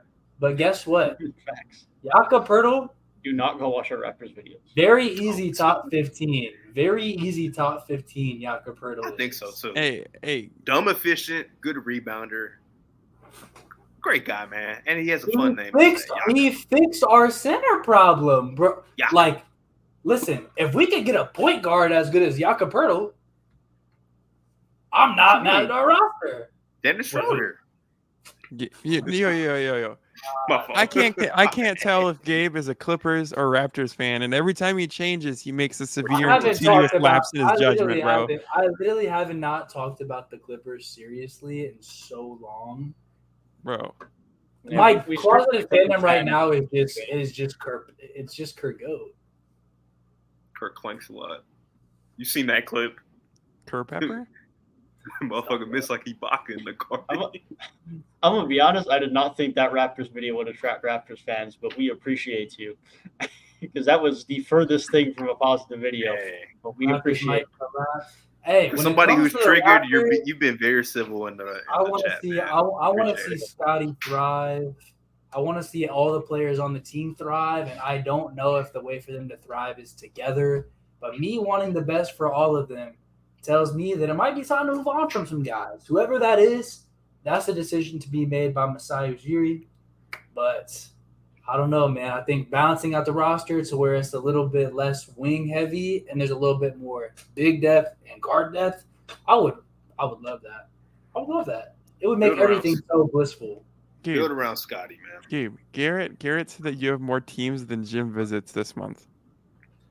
That's definitely not true. Y'all motherfuckers know me, and if you know one Man. thing about me, Dude, It's dude that the fans of only G place- League teams. bro, I might leave my house twice a day, and one of those is for the gym, and the other one is probably to go to class. Bro's a But he fan has of the him. G League Ignite jersey in the backdrop. We just don't see it yet. Bro got a Stephon Marbury China Notable, jersey. notable G League Ignite. Bro got a Oh, Taco Fall China jersey. Anyways, did Yeah, everybody give? I don't think I've given my number 5 yet, so I'll slide that in there. But this is where I also have some bonus, just like you, Gabe. I can't discount what he did in the regular season, and I can't discount the fact that he just helped have the Kings have their most successful year in almost 2 decades. So big shout out to him for as good as he was in the regular season. The postseason were a problem, and the postseason has been a problem for him in the past. But I still have to value what he does in the regular season. I still have to value his rebounding in the regular season, his playmaking, his ability to score in the paint, despite that limited bag that has been mentioned. And it is very much true, especially in the postseason. He still does a lot for 82 games. Was pretty available last year as well, which does help his case. So number 5 for me. There was a clear top 4, but number 5 is where he falls.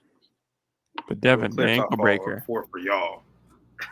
The ankle breaker, I don't care. I've had my ankles broken myself, and if that knocks me, well, then we're all screwed. So I had my ankles broken. I gotta hope that my ankles getting ripped as a Everybody has. little freshman didn't help me out and lower my stock on the team. Hey, The one time my ankles got broken was literally because I did not lace up my Dons all the way. I did not have them all the way laced up to the top thing. Dude was not even in shape. He just hit one move, and I was, bro. And I was out of shape back then, and that was really one of the first times where I'm like, damn. It's because I you're need to go wearing to down the on the fucking Mitchells, gym. bro. Get some I need Nikes, to go- man. Get with the I need to- times. I haven't Bro. worn Nike basketball shoes in ages, bro.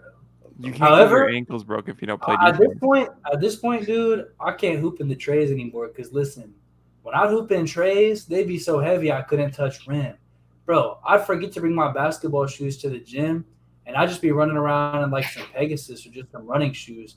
I'd be touching rim easy as fuck, grabbing the bitch. So Bro. apparently my vertical just goes up a couple inches. When You I'm literally not wearing told this story heavy-ass a week ago. Adidas. You literally told the story a week ago. You know that, right? Motherfucker, you all need to hear this shit right now. This man's just so geeky. He's grabbing rim. Jelson wasn't here. I'm an athlete. I'm a super athlete, okay? I'm making the league. I would okay? still run a route on you, respectfully. Directly. You can't run. You can't even run. Your 40 time is like 8 seconds. That would be bro. It the don't matter. slowest. It That would don't be the matter how slowest fast I outbreaking am, bro. route ever.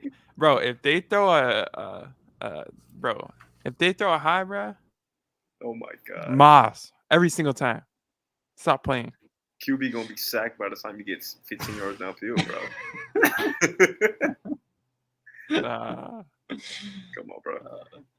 Well, it was a clear top 4 for probably everybody else, but as we know, I had Cat at 6. I had Sabonis at 4. Playoffs were disgusting, but that regular season he was elite. He was damn good for the entirety of the season.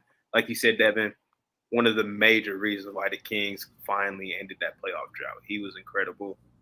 Both rebounding the ball, scoring the ball inside, passing the ball. He's probably their best playmaker. You know, he was a hub for them offensively last season during the regular season. So, obviously, the playoffs, it happened. He was bad. He's the guy that's like a typical playoff dropper. Like, it's going to be tough for him to ever rise up to the occasion in the playoffs just because of his style of play. You know, he's not an efficient outside shooter, not really a shot creating type of big. So he's bound to drop off in the playoffs. Hopefully you don't want to see it as bad as it was. So hopefully he can find kind of a middle ground to, you know, what happened in the first round last season. But I got him at number 4. You know, my number 4 here is Bam Adebayo. I mean, Shouldn't be surprised. I mean, I don't think I have much to say. I mean, Bam is pretty considerably a top 4 center in most people's eyes, right? Good Top defender, and okay. And I want to bring up Jay's point that he's a great rim protector because he stops people before they get to the rim. He's a great versatile defender. However, he is not the best rim protector. Yes, I agree. A good rim protector. He's not a great rim protector. I agree. But there was it was the writing was on the wall, and I had to mention that. But the versatility of his defense, And the fact that his offensive bag has improved puts him at number 4 and also on a winning team, or playoff winning team, to a certain extent, unless you ask some people and they say that if you don't win the championship, you don't play winning basketball. But what I will say, though, is Bam Adebayo here is at number 4 for me. Yeah, you know why he's at number 4? Because you're biased. Because my number 4 is the number 4, and it's Karl Anthony Towns. Because this is the one position in basketball where defense is more valuable than offense. And unfortunately, as talented and as skilled as Karl Anthony Towns is, he still is not providing that defense, whether he's playing at the 4 or at the 5. But I am ranking him at the 5. And I know what Bam Adebayo gives at that position might not be the best rim protection out there, but it's damn near some of the best defense out there. And there's a reason why this man is in the running for Defensive Player of the Year in and year out. He's just one of those guys who literally, after the second round of the playoffs, pretty much halfway through that second round, Jimmy started falling off. You know who the best player on that finals team was? It was Bam Adebayo. So Karl Anthony Towns might be a great player, but what Bam Adebayo is giving to your team not only is more valuable for that position, but also literally led them to the NBA Finals this season. Yeah, I'm right there with you, Gabe. This is also where I have Karl Anthony Towns. And the thing is with Karl Anthony Towns, obviously the injury last year doesn't help his case here. Cat is evidently a better offensive player than Bam Adebayo is. But it's not by some crazy amount of leaps and bounds, which makes the defense from Bam that much more valuable in comparison, because Cat does have the more, I don't know if I want to say flashy, but you can maybe even say more valuable or more commonly known as valuable assets to his offensive game, specifically with his three-point shooting, the fact he's a better shooter. Evidently, Bam does not have that outside of a somewhat inconsistent 12, 14-footer. Was good at times during the postseason, but it's still not great, evidently not a three-point shooter. But this guy's still putting up 18, 20 points a night, especially in the postseason last year. If we can continue to see more of what we saw during that final series, where he was even more aggressive, he was getting more confident with the shot, he was attacking the rim a little bit more, that's a very good offensive player. Now, he's nowhere near as good as Cat, but the defense is great. Cat's still an elite offensive player. I hope he stays healthy this year. But the fact that that injury did happen and the fact that Bam is just leaps and bounds above him on the defensive end, it makes it really tough to make an argument for me for Cat above Bam. So Cat is my number 4. I'll let you have it. Is Cat an underrated defender? Well, I guess it depends on what you mean by underrated. I'm just reading what Gary He's said. overrated on offense, bro. I saw, bro, He's that not picture. overrated on. Listen, there's one. I'll be picture honest. that- I don't think Cat's as pathetic as a defender as people make it out to be, but it's definitely like levels between him and Bam and him and Embiid. Yeah, I agree. And I think last year, like for the small sample size, obviously, but the stats showed that he was a slightly above average paint defender, but a terrible perimeter defender. So whatever that gives you, I think that he is a underrated defender, but I don't think he's like a good defender. Jokic type vibes. Yeah. Jokic type vibes. Like, I think he's a good post defender, but I don't know if I'm giving him much more than that. And there's value in that for sure. Certain matchups, but he's gonna be running the 4. Rudy's gonna be protecting the paint. It's tough. Pulling up. It's tough. Bro, Devin put it up. That tells me all I need to know about Cat. Cat scored on this play. That tells me all I need to know about Cat. Cat scored. Cat scored here. He went out there. He said, Release the tapes, man. Cat, Hey, listen. Cat. All I need to know about Cat, bro, this motherfucker changes his voice to fit the situation, bro. Bro, I do the same thing. You're a fraud. You're a fraud. I do the same thing. That's the problem. You're a fraud. It's completely relatable. And the thing is, what? You just changed your voice. I don't change my voice. Cat intentionally changes his voice. It's so obvious. Okay, that might be fair. Your voice does change in certain situations, but Cat, he intentionally does it. I think that picture though, however, does, I want to say this, Cat scored on that play, so whatever. But I wouldn't say. No, go ahead. I was reading chat.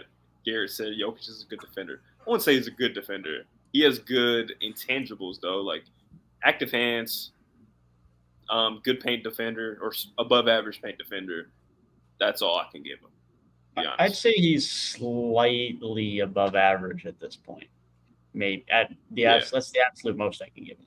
I think it's not good, but it's better than where he was like 3-4 years ago, where he was instead of being like 10th or 20th percentile, he's like 55th percentile now.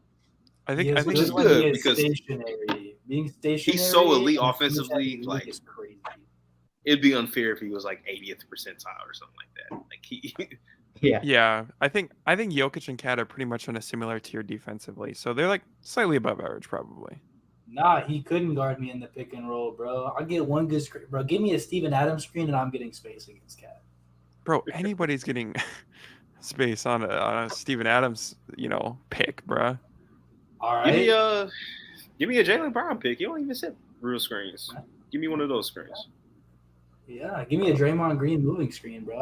I'm getting all the space. Oh, bro, who can't Draymond Green off those? Feed you.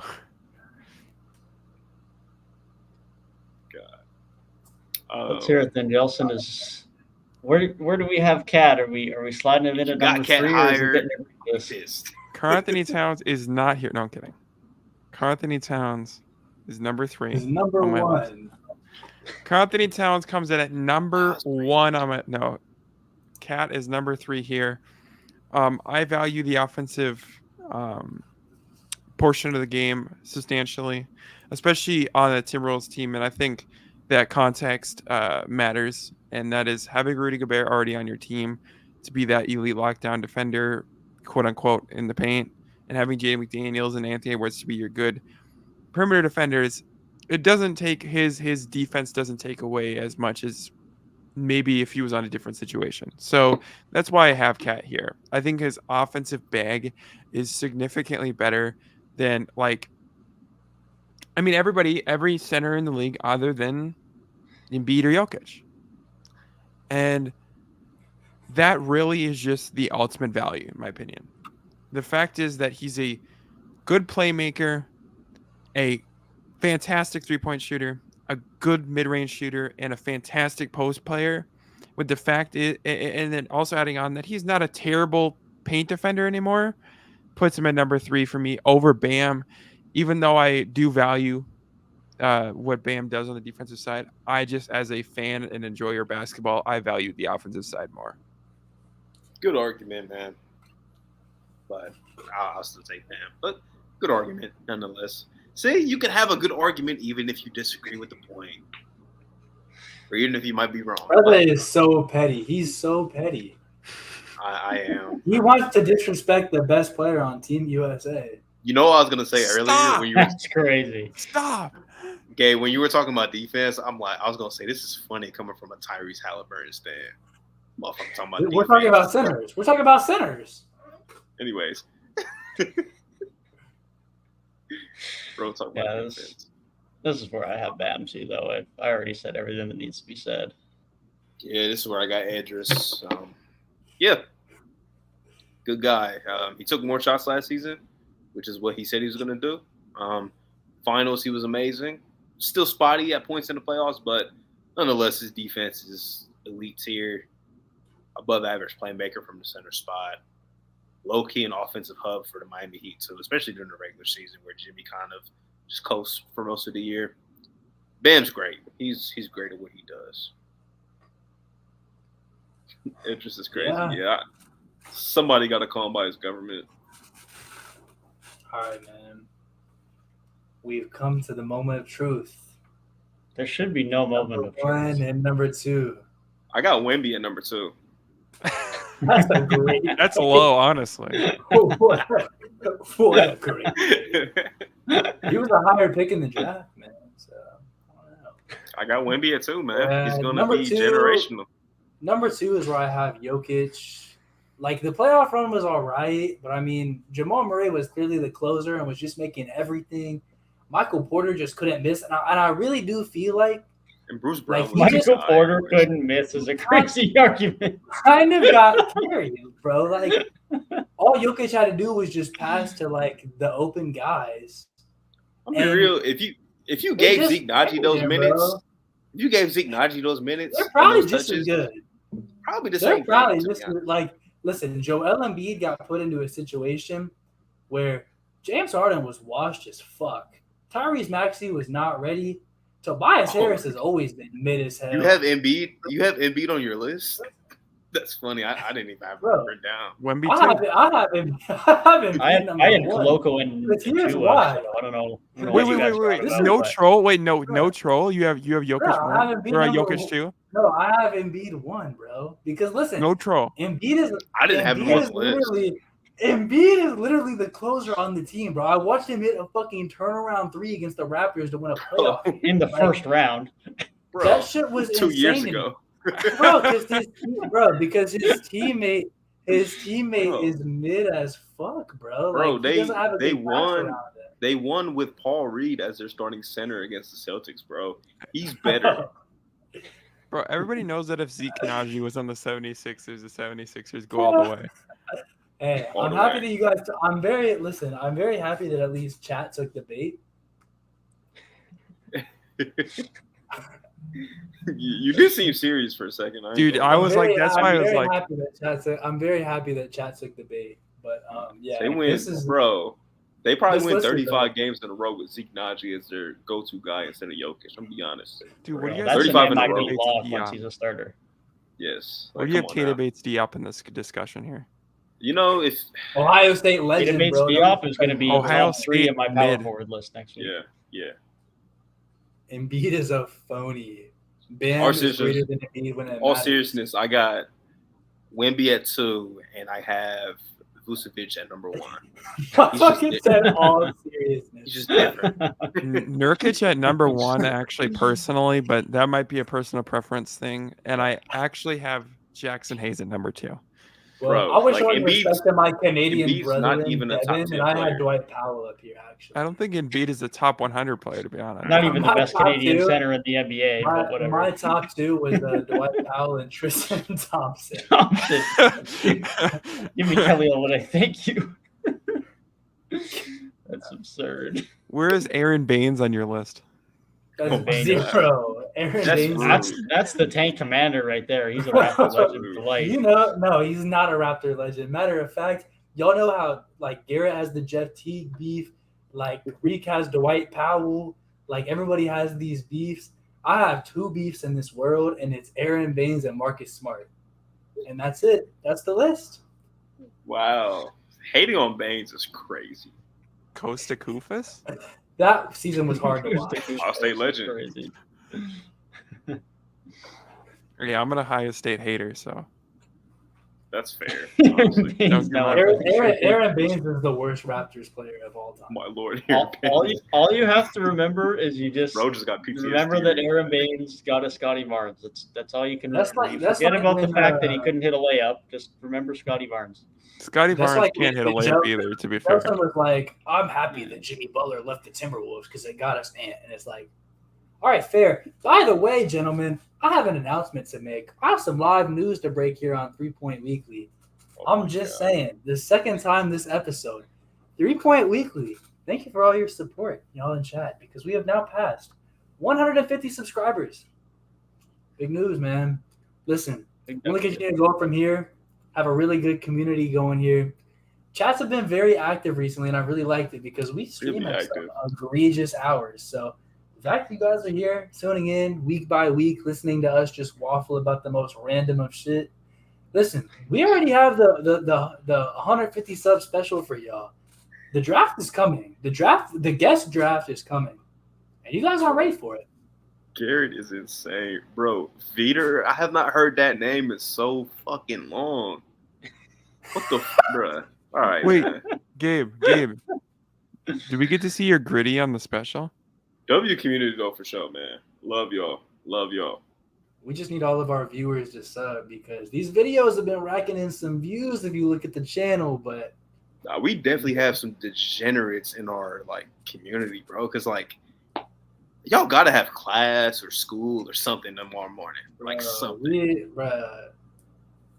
Any community with Gary. Work. Y'all gotta have something. That's crazy. Garrett Garrett got is cooked. Garrett Which is crazy. Garrett's about to come on and have number 1 Obi in the draft. Garrett is a NBA sicko, bro. I've never seen He like, is. Bro, him and Reek I haven't make me seen the sick to my name. stomach. What did I do? Is that the real? I feel like that's the real 150 sub special. Is actually us having a Jeopardy between Reek and Garrett. Me and Garrett just naming Have random you guys, NBA players. have you guys ever competed? No. Exactly. No. That's the real special. We can do it. That's cool.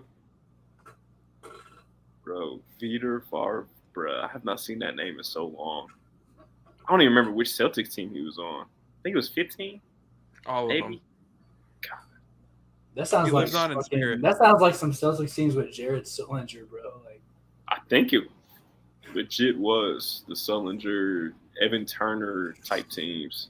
Bro, can we Oh, talk he about was Anthony in the dark Tolliver? days. The Brandon Bass, Jeff Green, Anthony Tolliver, 16 bro, points what per was that game story? season. Motherfucker grabbed his leg, like. Jordan Crawford Player of the Week season. How about Travion Graham? Dude, Bro. I hate getting 2 hours into Funny a guy. 3-point weekly broadcast and just talking about ass basketball players from 2013. Jake Layman? But if Why it does happens that every happen week, to we you? shouldn't be surprised at this point. That's all I remember him for is his Maryland days and that meme. He said 0. How many playoff minutes are you gonna get? Yo, Dude, Travion Crystal Graham being Duarte. a starter on a Timberwolves team is Where actually is pretty Crystal fitting. Duarte these days? Didn't he get traded? He's on the Kings, right? Oh, he is. Cool. Luke Babbitt, GOAT. He legend. Chess As just you naming random as you players. guys should know from trivia months ago, he leads his draft class in 3-point shooting percentage. Yes, the GOAT. still not better than Luke Cornett. But Still don't remember what school he went to, though. I'm going to be honest. Brandon Bass. That is, bro, his son. He has a son that's like a teen, like, I think going into college or some shit like that. He has a son that's my age. No, I don't know. Brandon Bass, like, are you fucking serious? wasn't he in the league like 6-7 years ago? Bro, Might not even I be think that long ago. 15, I don't think 16 it's was that like long his ago. last year, I think. I was going to say, wasn't he on the 15-16 Warriors, or am I tripping? Lakers. I think, maybe. Do we consider? Are we Brandon Roy enjoyers here? Of course, I love Brandon Roy. I was like Timberwolves 2 legend. years old when he was. T Wolves legend. 5 games. He was legend. 5 games. Bro, Brandon Bass, like, I don't think he missed a mid-range jump shot in his NBA career. Like, we have to study that. He's built just like me. Crazy. His last year was on Okay. the Clippers in 2017, man. Oh, he did play for the Clippers. He played for a lot of teams at the end of his career. He did. Guess him on Hoop Grizz, like, for almost any team combos, and it works. He Bro, played for who is that? What is NOK? I have a Brandon Roy Timberwolves like card. That you know how rare those must be? Bro played like That's 2 crazy. seconds. NOK is the Oklahoma When- City. Pelicans. yes. What a time to be alive. But if you guys thought we were not being serious, our top 2 is Embiid at 2, Jokic at 1, obviously. Yes. It was very boring. Hey, Garrett said Brandon Roy is his 4th favorite shooting guard ever, just like he's my 4th favorite YouTuber. And here's my favorite, man. He's the GOAT. Hey, we got Reek, Gabe, and Devin out to put on for the crew. That's fair, man. That's fair. That's a dub. Even though Gabe don't make no personal content, but that's Bro, fine. I'm the highlight of every Key of Threes broadcast, man. Come on. He's a creator, nonetheless. Bro, Joking I aside. create. I make funny little thumbnails that people like sometimes. I make Nobody's memes. your Nice. favorite shooting guard Okay, ever. I don't hate that. I got one of my buddies who's got a YouTube channel. He keeps looking at your thumbnails for inspiration. So you definitely been cooking. At Look mine, at that, man. Look at that, man. come on, bro. He's Rondo. Facts. Ben Chef Curry with the That thumb. brother's Rondo. boy. Come on. That brother is Rondo. Nah, the Raptors one, I seen that. I was like, ooh. That one's hard. It was inspired by you. Hard, man. That's a lot. Hey, I make memes, and I got the sauce. Gabe, you know what the sauce. Hey, what did J. Cole say about people who make memes? Hey, that's actually hard. I ain't gonna lie. Bro, that's actually hard. Wait, yo, hold on. Bro, there are a few people know about these KOT memes. It's crazy. It's definitely generational, one would say. He just makes these terrible memes of John, bro. It's very unfortunate. John is such a goofy guy. John has to make his grand return, bro. Bro, it's been a minute. That was before the playoffs even started. Damn. Bro, we haven't had a guest on this show in a long time. In a while. Was the playoff predictions. Yep. Now we have Joe Pepper here, bro, giving these egregious bias takes. Devin, I got you with the plug. Peep your phone. Peep it. You got it. Oh no, that sounds like a terrible idea. I sent him the meme. I saw that one. It's so unfortunate. Only the most unfortunate. Garrett said the Fortnite one had me dead.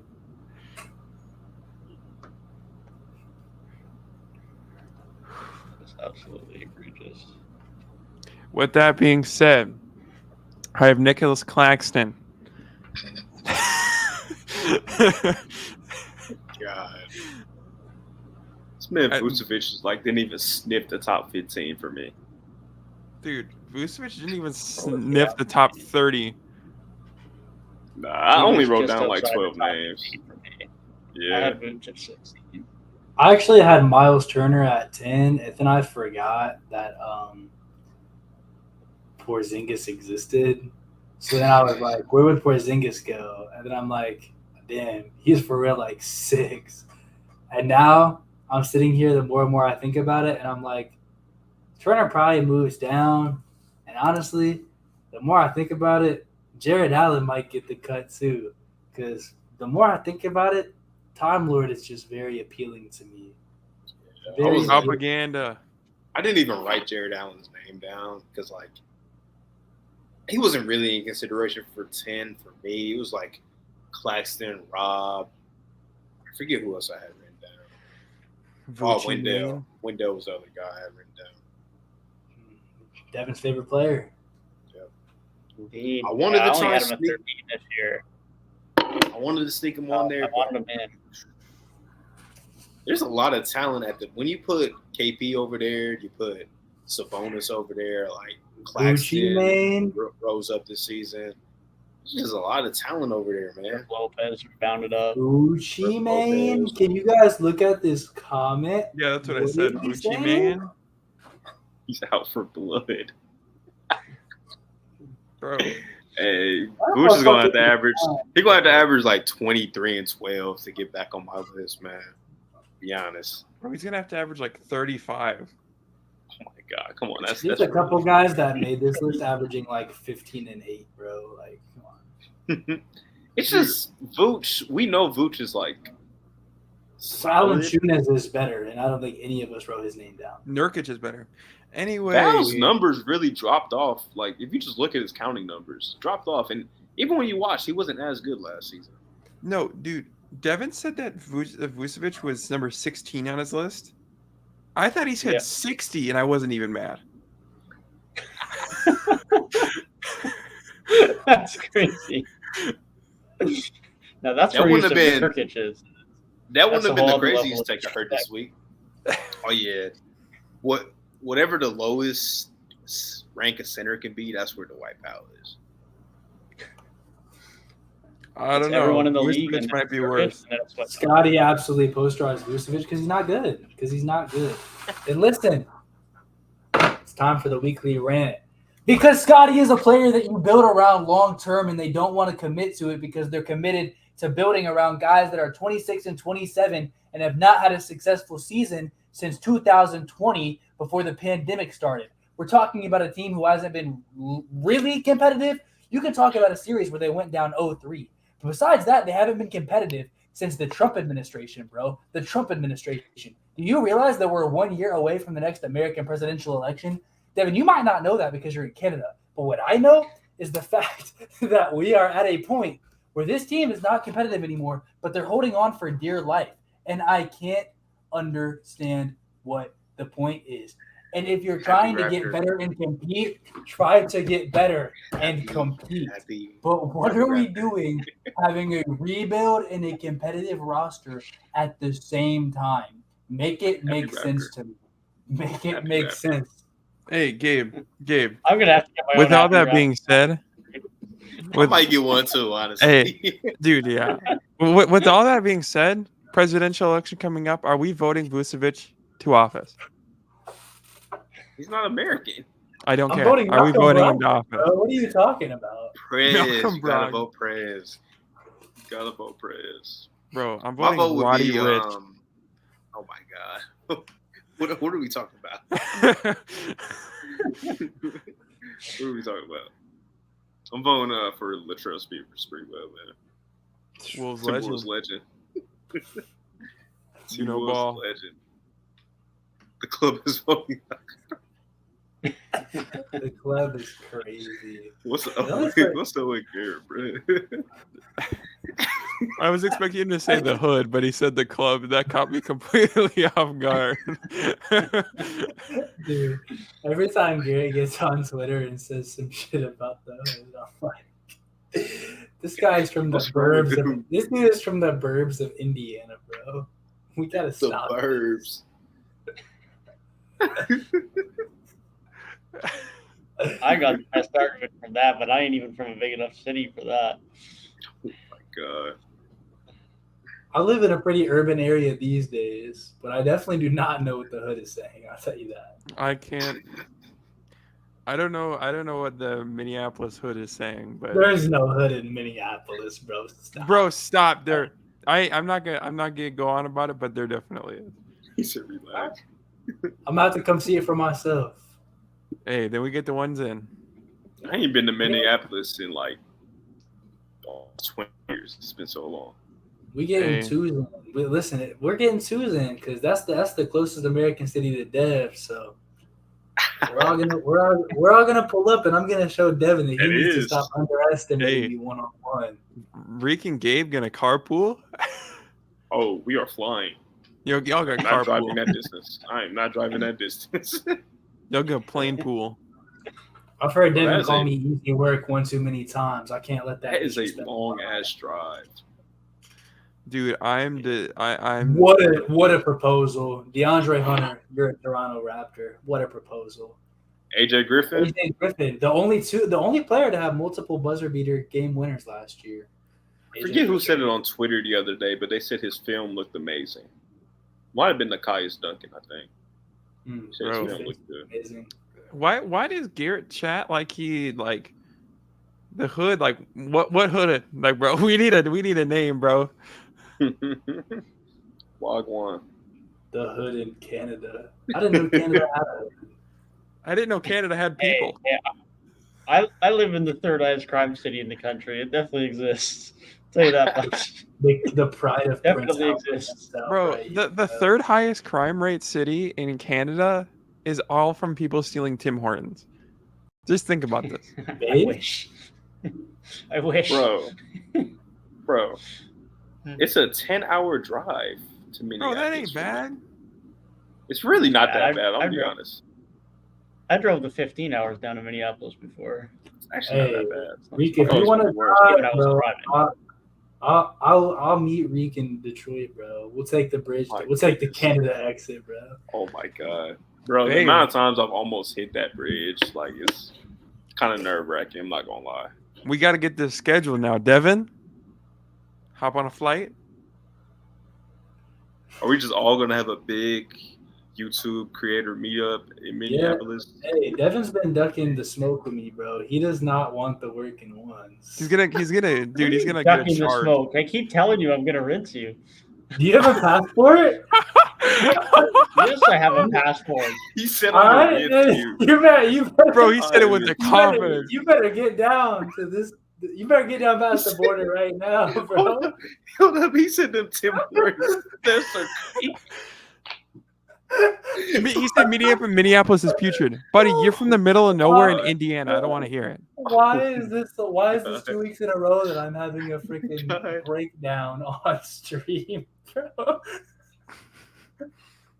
He said them Tim Hortons. That's go crazy. This is 2 weeks in a row. I can't do this, bro. I can't do this shit. That's funny because Dev said Tim Hortons is big in Canada. Oh my god. Oh my goodness, bro. I know That is for a insane. fact that if Devin is on his 6-hour drive to work on a Monday morning, bro, there's no way Tim Hortons is not getting his business. Yeah. For sure. It don't be though. It does. It don't be. Some mornings you don't it get his does, business but 'cause he honestly, steals it all. I've been getting supper. Maybe I've been getting supper there more some days if I don't feel like going out somewhere. It's just a nice little quick drop on the way back to the hotel. But I'm not a coffee guy either, which also doesn't help my case. I do not be stopping in for that morning coffee. After show story, bro. You are a After strong show man. story. This is the story of my life while we're talking about coffee, bro. So I had $6 left on my Starbucks gift card.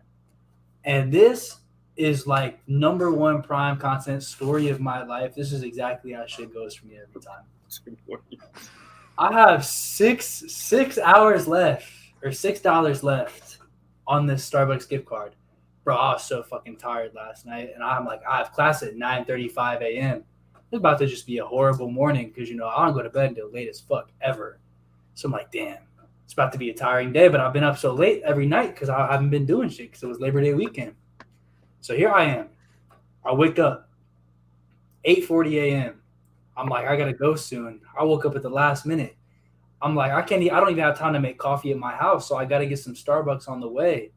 Bro, I stopped by the Starbucks. I get the most fire pumpkin cream iced chai tea latte. It was phenomenal. It was tasting so good. Bro, it was so fucking hot on campus that I was like, this like coffee right now is carrying my whole morale. Dude, tell me why I get done with this 25-minute walk to class. I get to the classroom, Classes. that bitch is canceled. Gabe slid out. I have never been so sick because listen, Gotta hit the gym. I had no other class that day, no other reason to walk to campus at all. Woke up at 8:30 in the morning, which might sound pretty normal for some of y'all, but for me, night owl, that was not good, bro. I just can't win. That's sick. And I wasted the last of my gift card. That was the last of my gift card. Gabe That is a slipped up. bottom tier feeling. Like you get all the way to class just to find out it's canceled. That's like top bro, 10 worst feelings I in the world. was so excited because the last time that I went to his class, we did this exercise, and he was like, bro, my son told me to play this song while you guys did this exercise. I asked him what song I should play. Motherfucker played LA Knight's theme song during the class exercise. Listen, bro, I'm telling you right now, that was one of the most hilarious things I've ever had happen because we finished the exercise and he straight was like, so how did this make y'all feel? Like, how was it trying to do this exercise with this song playing? And I raised my hand. I said, listen, I get the reference. So that shit was hilarious, bro. Like, why are you playing WWE theme songs in my college course? And nobody else. He's trying to get you hyped. Yeah, spending the last bucks on the gift card for no reason, that hurts. Bro, you know, That is tough. going to class, as you said, being canceled is literally vomit inducing. 2 McDonald's, 3 Tims. Dude, McDonald's coffee kind of sucks too. I ain't gonna lie. Oh, come on, hey, respect. It holds to the it holds OGs, itself 'cause down.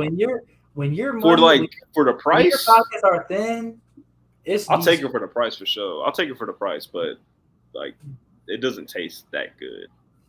Well, coffee don't really taste good anyways, to be honest. Bro, you're lying.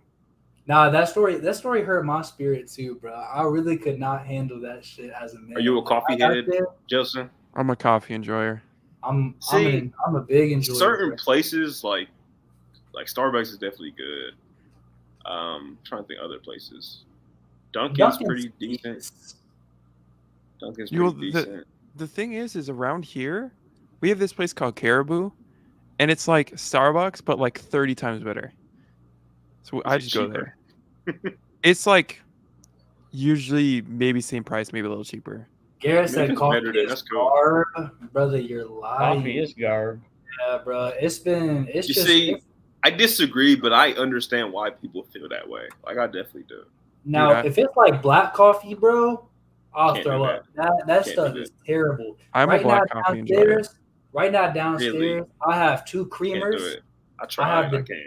I have the Dunkin' extra creamer, and I have I think it's like International Delight or some shit, the Cinnabon cinnamon roll creamer, because the flavors be carrying, bro.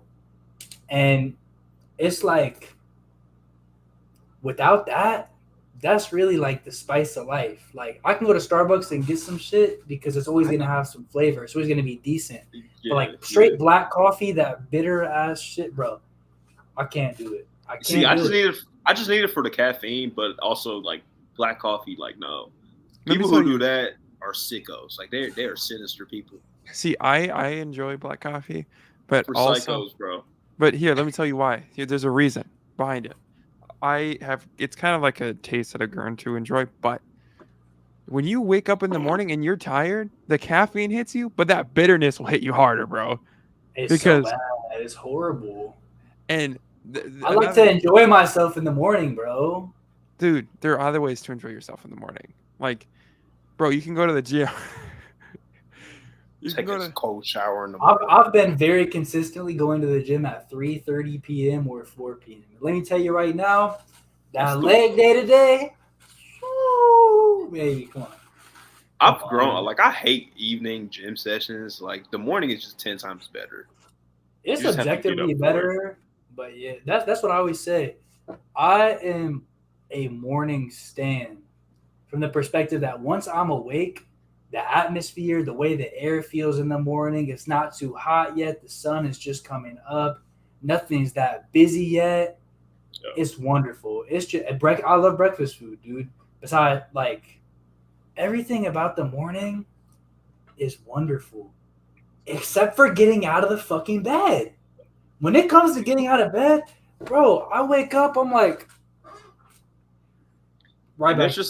There's no balance. Like, you don't get enough sleep, you're tired. You get too much sleep, you're still tired. It's like there's no balance. You get enough sleep, you're tired. Oh, dude, like, you really just gotta kind of get up and get in like some type of like, I don't know, like you just gotta do something that kind of wakes you up, like whether it's a shower or something. You gotta do something. I'm gonna wake up if I got shit to do, bro. Like if I got class, I'm not late to class. But like, that's fair. If I don't have anything to do, buddy, I might be getting out of bed when the clock says PM. Dude, I wake up. I wake up in the morning. I'm tired. I check my assignment list, and that wakes me up because of my hatred. His hatred wakes him up in the morning.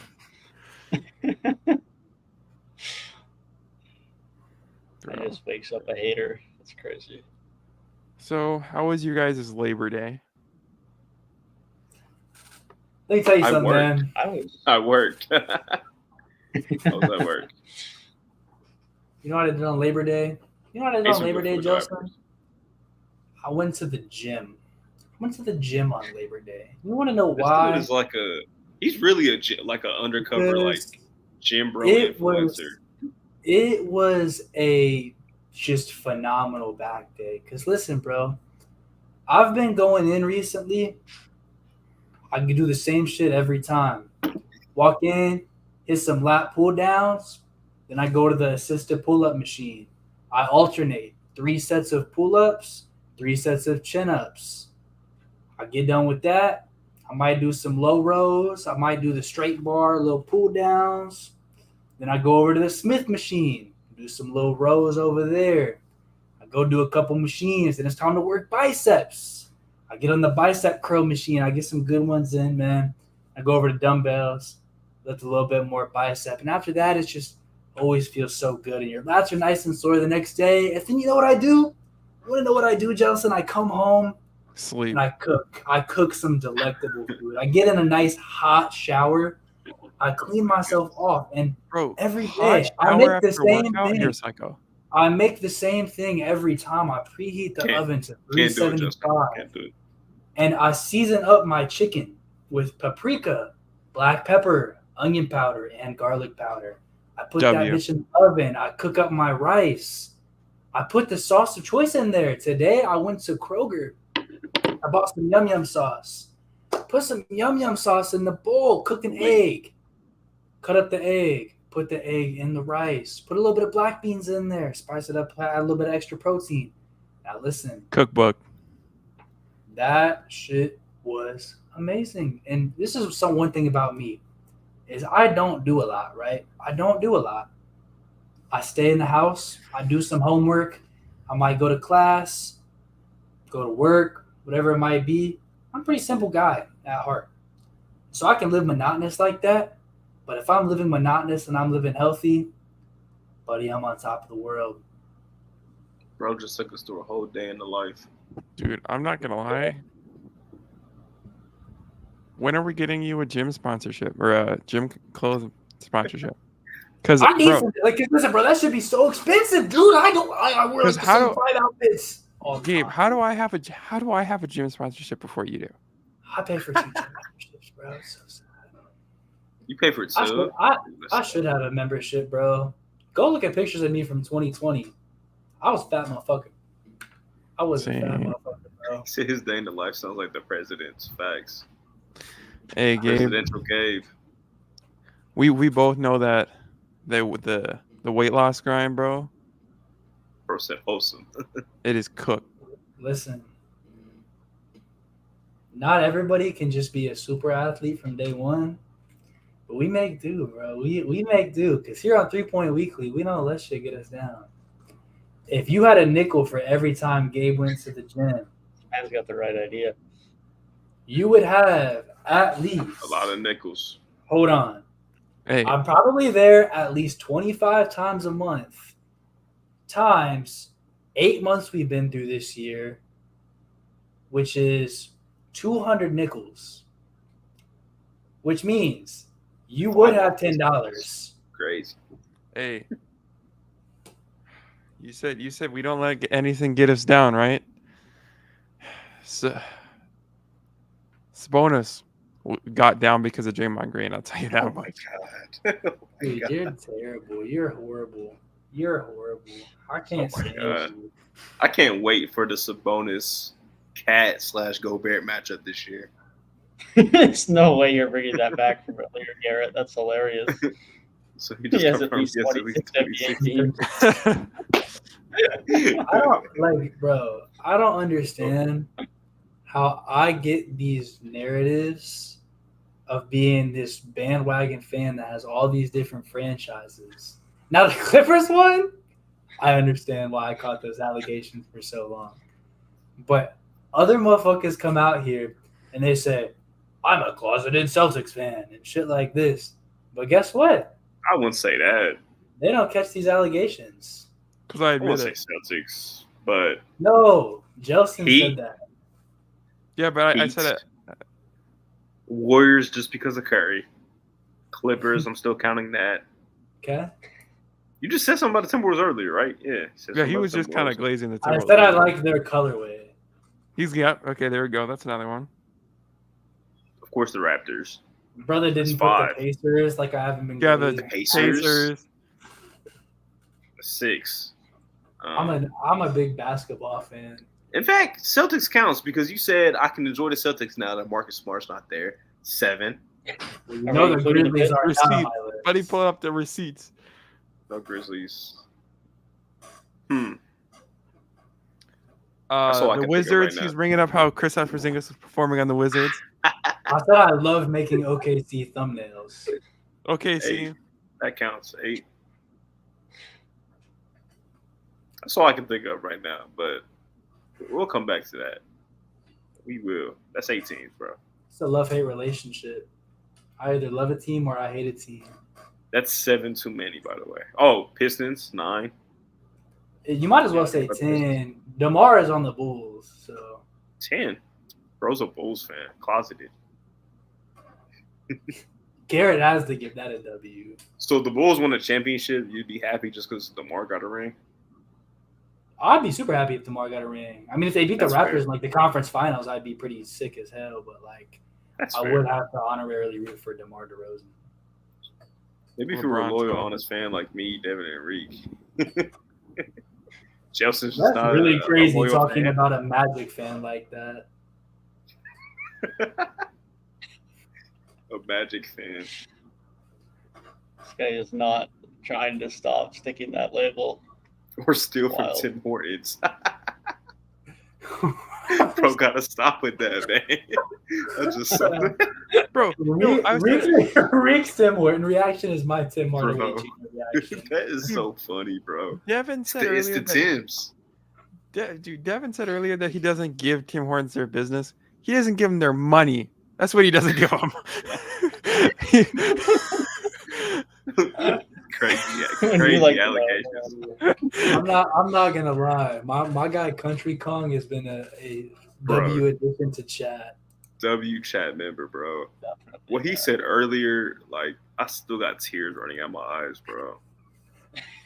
God, I'm trying to find it in chat. It's so fucking funny, dude. Tim Hortons Steph's go crazy.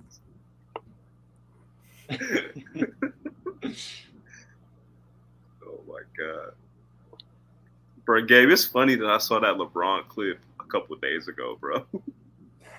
He's like, that's my favorite saying. That's my favorite saying. It's my favorite saying. I literally randomly seen that on TikTok. I'm like, bro. Like, why does he do this shit, bro? Y'all just all right. This is my next after show topic that I have to ask you guys about. Y'all just be lying. Yeah, Yes. absolutely. Like, I don't lie about shit that matters, but I just lie about shit that doesn't matter, like, at all. Like, I'm yo, a are you big busy? capper. Absolutely. Absolutely. Of course I am. And then if they provide a proper reason why I shouldn't be busy,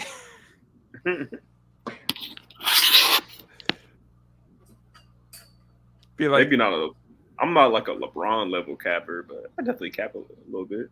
no, bro. You know how I know when some people be lying about about how they're busy? They'd be like, you'd be like, oh, are you busy? And they'd be like, yeah, but why do you ask? Bro, you only want to know why because you want to see if it's worth going to or not. Nah, Justin, you still the only motherfucker I know to mow their grass when it's dark outside, bro. Dude, Oh my okay. god. It was not even dark outside, bro. That was a LeBron level cap right there. No, you know the funny thing is it was actually true. Mowing the Like- grass. No, After the thing is sundown is it wasn't dark, and that's the thing. It wasn't dark. Devin, you're in a similar time zone. Was it dark outside? He said so these stories were lies. I'm gonna be honest. I don't even remember what time of year that was, and if it was dark. It was It was draft like- day. It was the draft It was day. draft day at like 5 o'clock.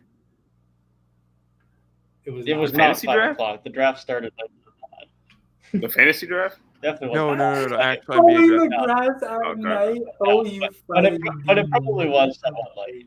He Probably said, "Oh, was you somewhat fighting late. demons, Nah, bro. Bro, bro." you know, Bro, I went had a outside. lot I of went knockdowns, outside trying so to. I went definitely. outside trying to mow the grass, and I ran into some Pokemon, bro.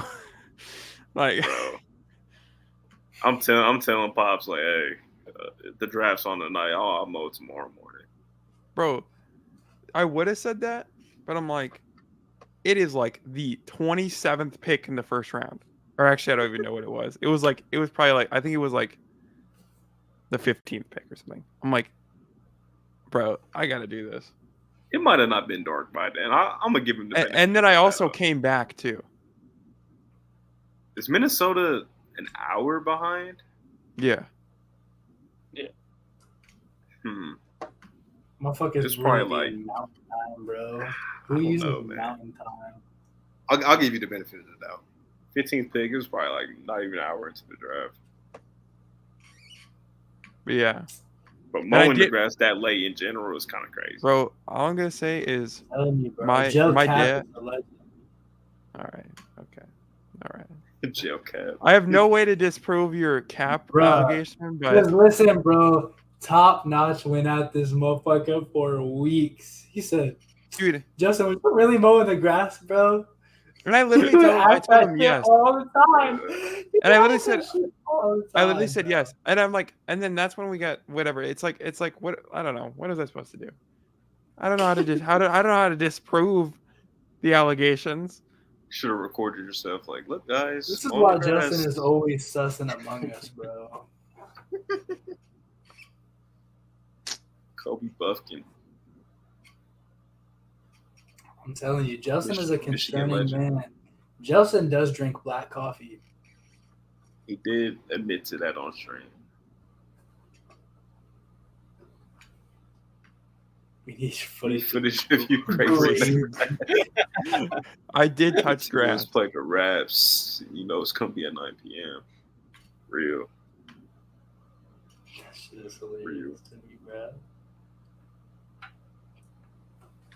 Jelson, that's highly Unbelievable. concerning. All right, let me go find the footage. Oh my god. Release the tapes. The only footage that I have is of Jelson getting cooked one-on-one. Like, good How do we get back to this, man? dude? How do we get back? It was bad. Okay. It was bad, bro. Like, you don't even want to know. It was This is not like- bad. I literally It okay. was pretty bad. I lost. I will be full disclaimer. I lost to Garrett in one game. I lost to him like, what did we play to? 15 to 10. And then on my channel, I beat him 11-3. So you guys only played 2 games? Yeah, we only played 2 games. There is a sacred 2v2. No, we are not watching this video. Y'all are. I'm gonna be honest. I don't think my internet has the bandwidth to load that. I can barely keep the stream going right now. Bruh. Look at the score right now, bro. Oh, Gels goes in the paint. He made it. Hey, look at that, Bro, I also- the height difference is insane. bro.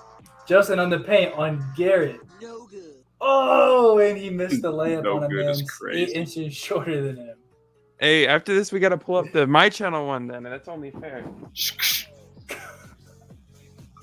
He said tape Garrett, don't lie. look at this dude, bro. Still winning the 2v2. Oh. Damn. Dude.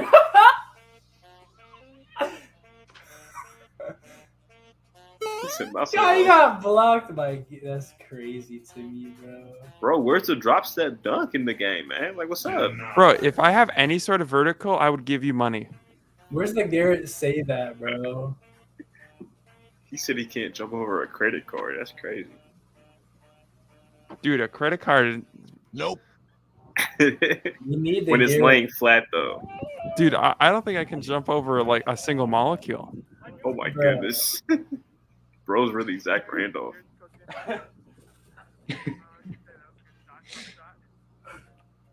Now pull up my video, but the propaganda doesn't want to show it. The propaganda Where's doesn't want to this- show it. Where's the save at, bro? Watch The this. agenda pushing. Look at this save. Look at that hustle. That was in. That was 100% in. And then too. and then we had a discussion of whether it was in or out. I mean, realistically, That's that's it, out of bro. bounds. Realistically, What? that's Nah, that's that a was turnover, bad. anyways. Bro saved it twice. It was in, bro. All right, now we got to pull up my tape. You can pull up your tape all you want, bro. Bro, I'm I showing can't you the tape that even I pull saw. up my tape. I'm showing you the tape that I saw. Then pull up the other tape. He said Charles Barkley. I'm sure you can pull up the tape. I can throw it on screen. Gabe's not signed into this account either. I don't even know what I'm doing. I've never done this before. You just I hit mean- events at the bottom. I guess it's house rules, Garrett. I guess it's house rules, man. But the way I grew up playing, you cannot save your own. Ball from going out of bounds, bro. Hold on. We would have been arguing about that for like 10 Gabe's minutes. got To it. be Gabe's honest. got it. Okay. Yeah, we got the. Let's see some. No, that wind was going crazy. Look at this Oh, stat line, cat. Shush. Oh, you gotta make that. Me personally, I'm sinking that shot. Bro saved it twice. Facts. You should send that film to Duke. Congrats on your charity win, Jill Flu. Like, bro, it's so funny because Where's the hustle at, man? Grab that rebound. What's up? Don't talk trash to Clutch Talk, or talk trash to like anybody about hoops. This is the tape I've seen on Gels. I'm giving you the work. Have you seen anyone else's tape? Yeah, we haven't seen anyone else's tape. John has a bit of a goofy Okay. jumper. Dude, that's why the memes. You said John has a what? Goofy jumper. He's got a Oh, goofy goofy. jumper. Hey, I we just got- know Devin is easy work for me because as a man, I can't take that disrespect. What's up Man. with the D? You got another thing Dude coming, told- buddy. because, bro, dude told me I'm getting rinsed. I'm not gonna sit here and take that shit. Rinse is hilarious. All right, here we go. Here we go. Light Watch work. the film. Watch the film.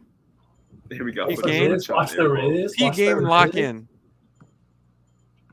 Look at the lack of. Lock in. He's not defending you. He's not defending you. And that is my fault. How? Look, y'all, P game lock in. All right, hold on. Here we go. Damn, we got 7 viewers. Shit. They want to see the reaction video. Look at this. Yes, sir. Yes, sir. Yes, sir. Off the back. Look at how Garrett is not trying, bro. Oh, and that's my fault. That's my fault. Hey, Are Hey, you saying peep this is game. Mickey Mouse? Peep game lock in. Is this a Mickey Mouse win? Is that what you're saying? Hey, shout out Ian in the background. no, we gotta listen. Here's what we gotta find, bro. He said the Lakers need you, Chelsea. If I'm reacting, listen. Here's a reminder. Look at this right here. Devin says he's about to rinse me, bro. This is what happened when I was against Devin, bro. Just because I don't think you guys are getting It anything else. has nothing to do with the 1v1. I'm gonna buzz in and I'm gonna get smart. Bro is bringing up a Look at Mario this. Watch Kart. this. Look at this. You got it. Rick is bringing up Mario Kart trivia. Like, that defines me as a basketball player. I told y'all, man. I said, listen, I'm gonna leave the Mario for the end. Hey, can Hey, we Gabe, pull we- it? That's crazy. Gabe, we asked Now, players you still have a what their tie favorite here. video game was. Fucking run the Somebody NBA. said Mario Kart. But all Come you on, guys bro. have to do Hey, can we is pull up? last Can we one pull up point. John's free throw Get the challenge tie. video? Are you ready? I'm Garrett's biggest fan. That's what you don't understand. Wow, I said he was my favorite YouTuber earlier. That's crazy. Reaction time? Is this what this is turning into? That's your favorite YouTuber? I don't bro? know what this is turning into. I don't what even this is know, turning man. into. But hey, we got 8 of you in here, so we appreciate it. But hey, Eight Here. viewers. there's only 6 likes on the stream, so make sure you hit the like button. Here's 8. I see We 8. appreciate it. I think I saw 8. I see All right, 7. my shit is tripping then, but I appreciate it. Hey, that hotel Wi-Fi is not being kind, but we still here. We are still here. Still We're here. still here. Who made the sound effects? That was Garrett, I fear. No, that was when he was talking about my video, by the way. All right, But Joe. but I'll say Garrett also makes some of the funniest like in-person one-on-one or whatever IRL basketball videos, bro. They got me crying. Yes, Definitely. 1000%. The Garrett multiverse runs deep, bro. Really has a multiverse. I ain't gonna lie. He does everything on the channel. Bro. Except We need a drink coffee, Garrett. buddy. We need a It's Garrett. not valid until he drinks coffee. We need a Garrett coffee tasting video. And rank each coffee. That's I'm driving to Indiana. I don't do shit, bro. Give me a random weekend. I'll just drive to Indianapolis. Or It's crazy because that's not even that far. Garrett's pretty far. He's damn near in Chicago, bro. Oh, Hey, Reek, you gotta. like 4 hours or so. If we pull up to All-Star game, you gotta join. Where's it? Is it? Where's it at this year? Indianapolis. It's in Indy. It is. I'm there. Because, bro, I'm you there. know I already got that book, bro. You know, Yeah, because I I seen said when it Reek. hits Indy, I'm going. So I'm obligated haven't- to pull up. I ain't seen Reek in the flesh since damn near. Damn. I don't even know what, bro. I haven't seen Reek in the flesh since April. The Flash. Late April. It's tough. That's crazy. I can't believe it. Driving to Indiana is damn. So, Garrett might be like 5 hours away. It's tough. I'll just be a short Hey. 3-day drive. Hey, Garrett, you crazy for that text you sent me, bro. That's tough. I ain't been to Indiana in like 4 years, almost 5 years. Dude, I think I'd have to fly there. Yeah, if I'm ever going there, there's no shot I'm driving. Oh That's God. for sure. The streets No need shot. Devin there. The streets do need Devin there. No, I don't have to. It's 8 hours and 40 minutes. I could Oh, drive. that ain't that I would bad. not- That I would means not- it's like a 23-hour drive for me. That's not happening. Jesus. Jesus. That is not happening. My buddy moved to Indiana years ago. Ain't heard from him since. He probably got taken out, bro. Indiana's a weird place. Never to be seen again. Race cars and play basketball. Hey, what's race car backwards? Race car. That's my guy. My guy. Come on, bro.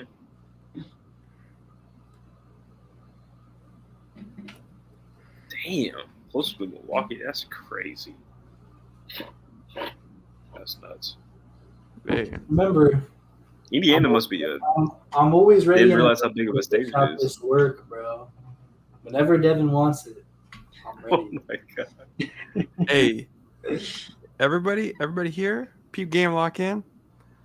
If you trying to meet, Gotta stop saying that.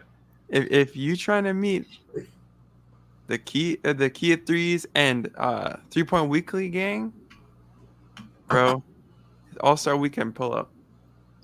Just about to have a big meetup with like 25 people. Yeah, I need my boy Nacho there. At the end of the day, if Mo is there, I would be there no matter what. Mo, my guy Mo. Mo is the real draw. Everybody loves Maurice. Everybody Garrett loves said Mo. gang. What's up with dude, man? Nah, that's crazy because Garrett was saying gang the other day in the group me and Steph was like, what is he talking about? Bro said we're not having it in our hood, gang. Like, Where's Fastlane at? Indianapolis. Oh, for real? Ricky Makes there, sense. bro? Come on. I didn't even go to SummerSlam. I can't make that commitment, I'll be honest. Unfortunately. You probably got a game the next day anyway. We definitely do. Yeah.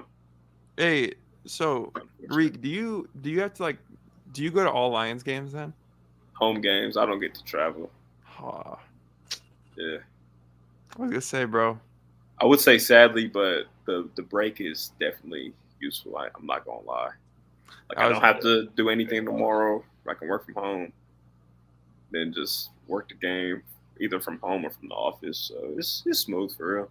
Hey, let's get our predictions here. What do you think? First game of the season. We really got 9 viewers right now. to talk Give about me football. the Kelsey move. The injury definitely gives me a lot more confidence. So I'm gonna say Detroit, probably like 28-23. That's gonna be my guess. Screw the Lions. And I'm talking to the social media manager or whatever your That's position would be crazy. called. Answer. I'm a hater. I'm sorry. I have to be. I'm a Vikings fan. I have to be. I am a Vikings hater. I already was, but now I definitely am. But I will also say though that I support the Lions a lot more than I support any other teams in the NFC North. So, That's fair. but because, you know, I am a Jared goofball enjoyer here and there. Come on, bro. And next time you see bro, you can tell him I said that too. I will not. I will not be telling them that information. Tell him. Jelson NBA said that you're a Jared goofball. I will not. So what are you guys thinking about the week 1? Listen, if Rika's gonna tell Jared Goff anything, he's gonna tell him that my favorite NFL game to watch in the entire history of my football fandom was Monday Night Football when that motherfucker dropped 52 on Mahomes and the Chiefs' head and sent them home. That was my favorite game to watch ever, and Jared Goff was at the helm and threw the game-winning touchdown to Gerald Everett. I'll never forget that. What's the opening game? Lions versus Chiefs? Yeah, wait, hold on. Let me be. I'll be Lions right. by 1,000,000. Fuck the Chiefs. Fuck the Chiefs. Fuck them. Talk. Chiefs ain't losing at home week 1. No shot. Fuck them. Lions are going to give them a game, but Chiefs That's got fair. them. As long as it's a game, I'll be happy.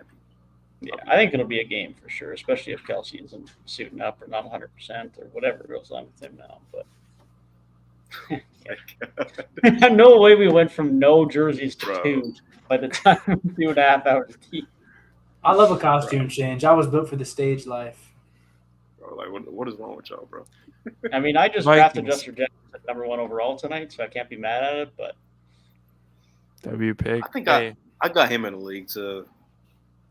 I'm in too many leagues, bro. I'm just doing Garrett like a Bears fan, bro. Yeah, Garrett's a Bears fan, so we can boo him. Boo this man.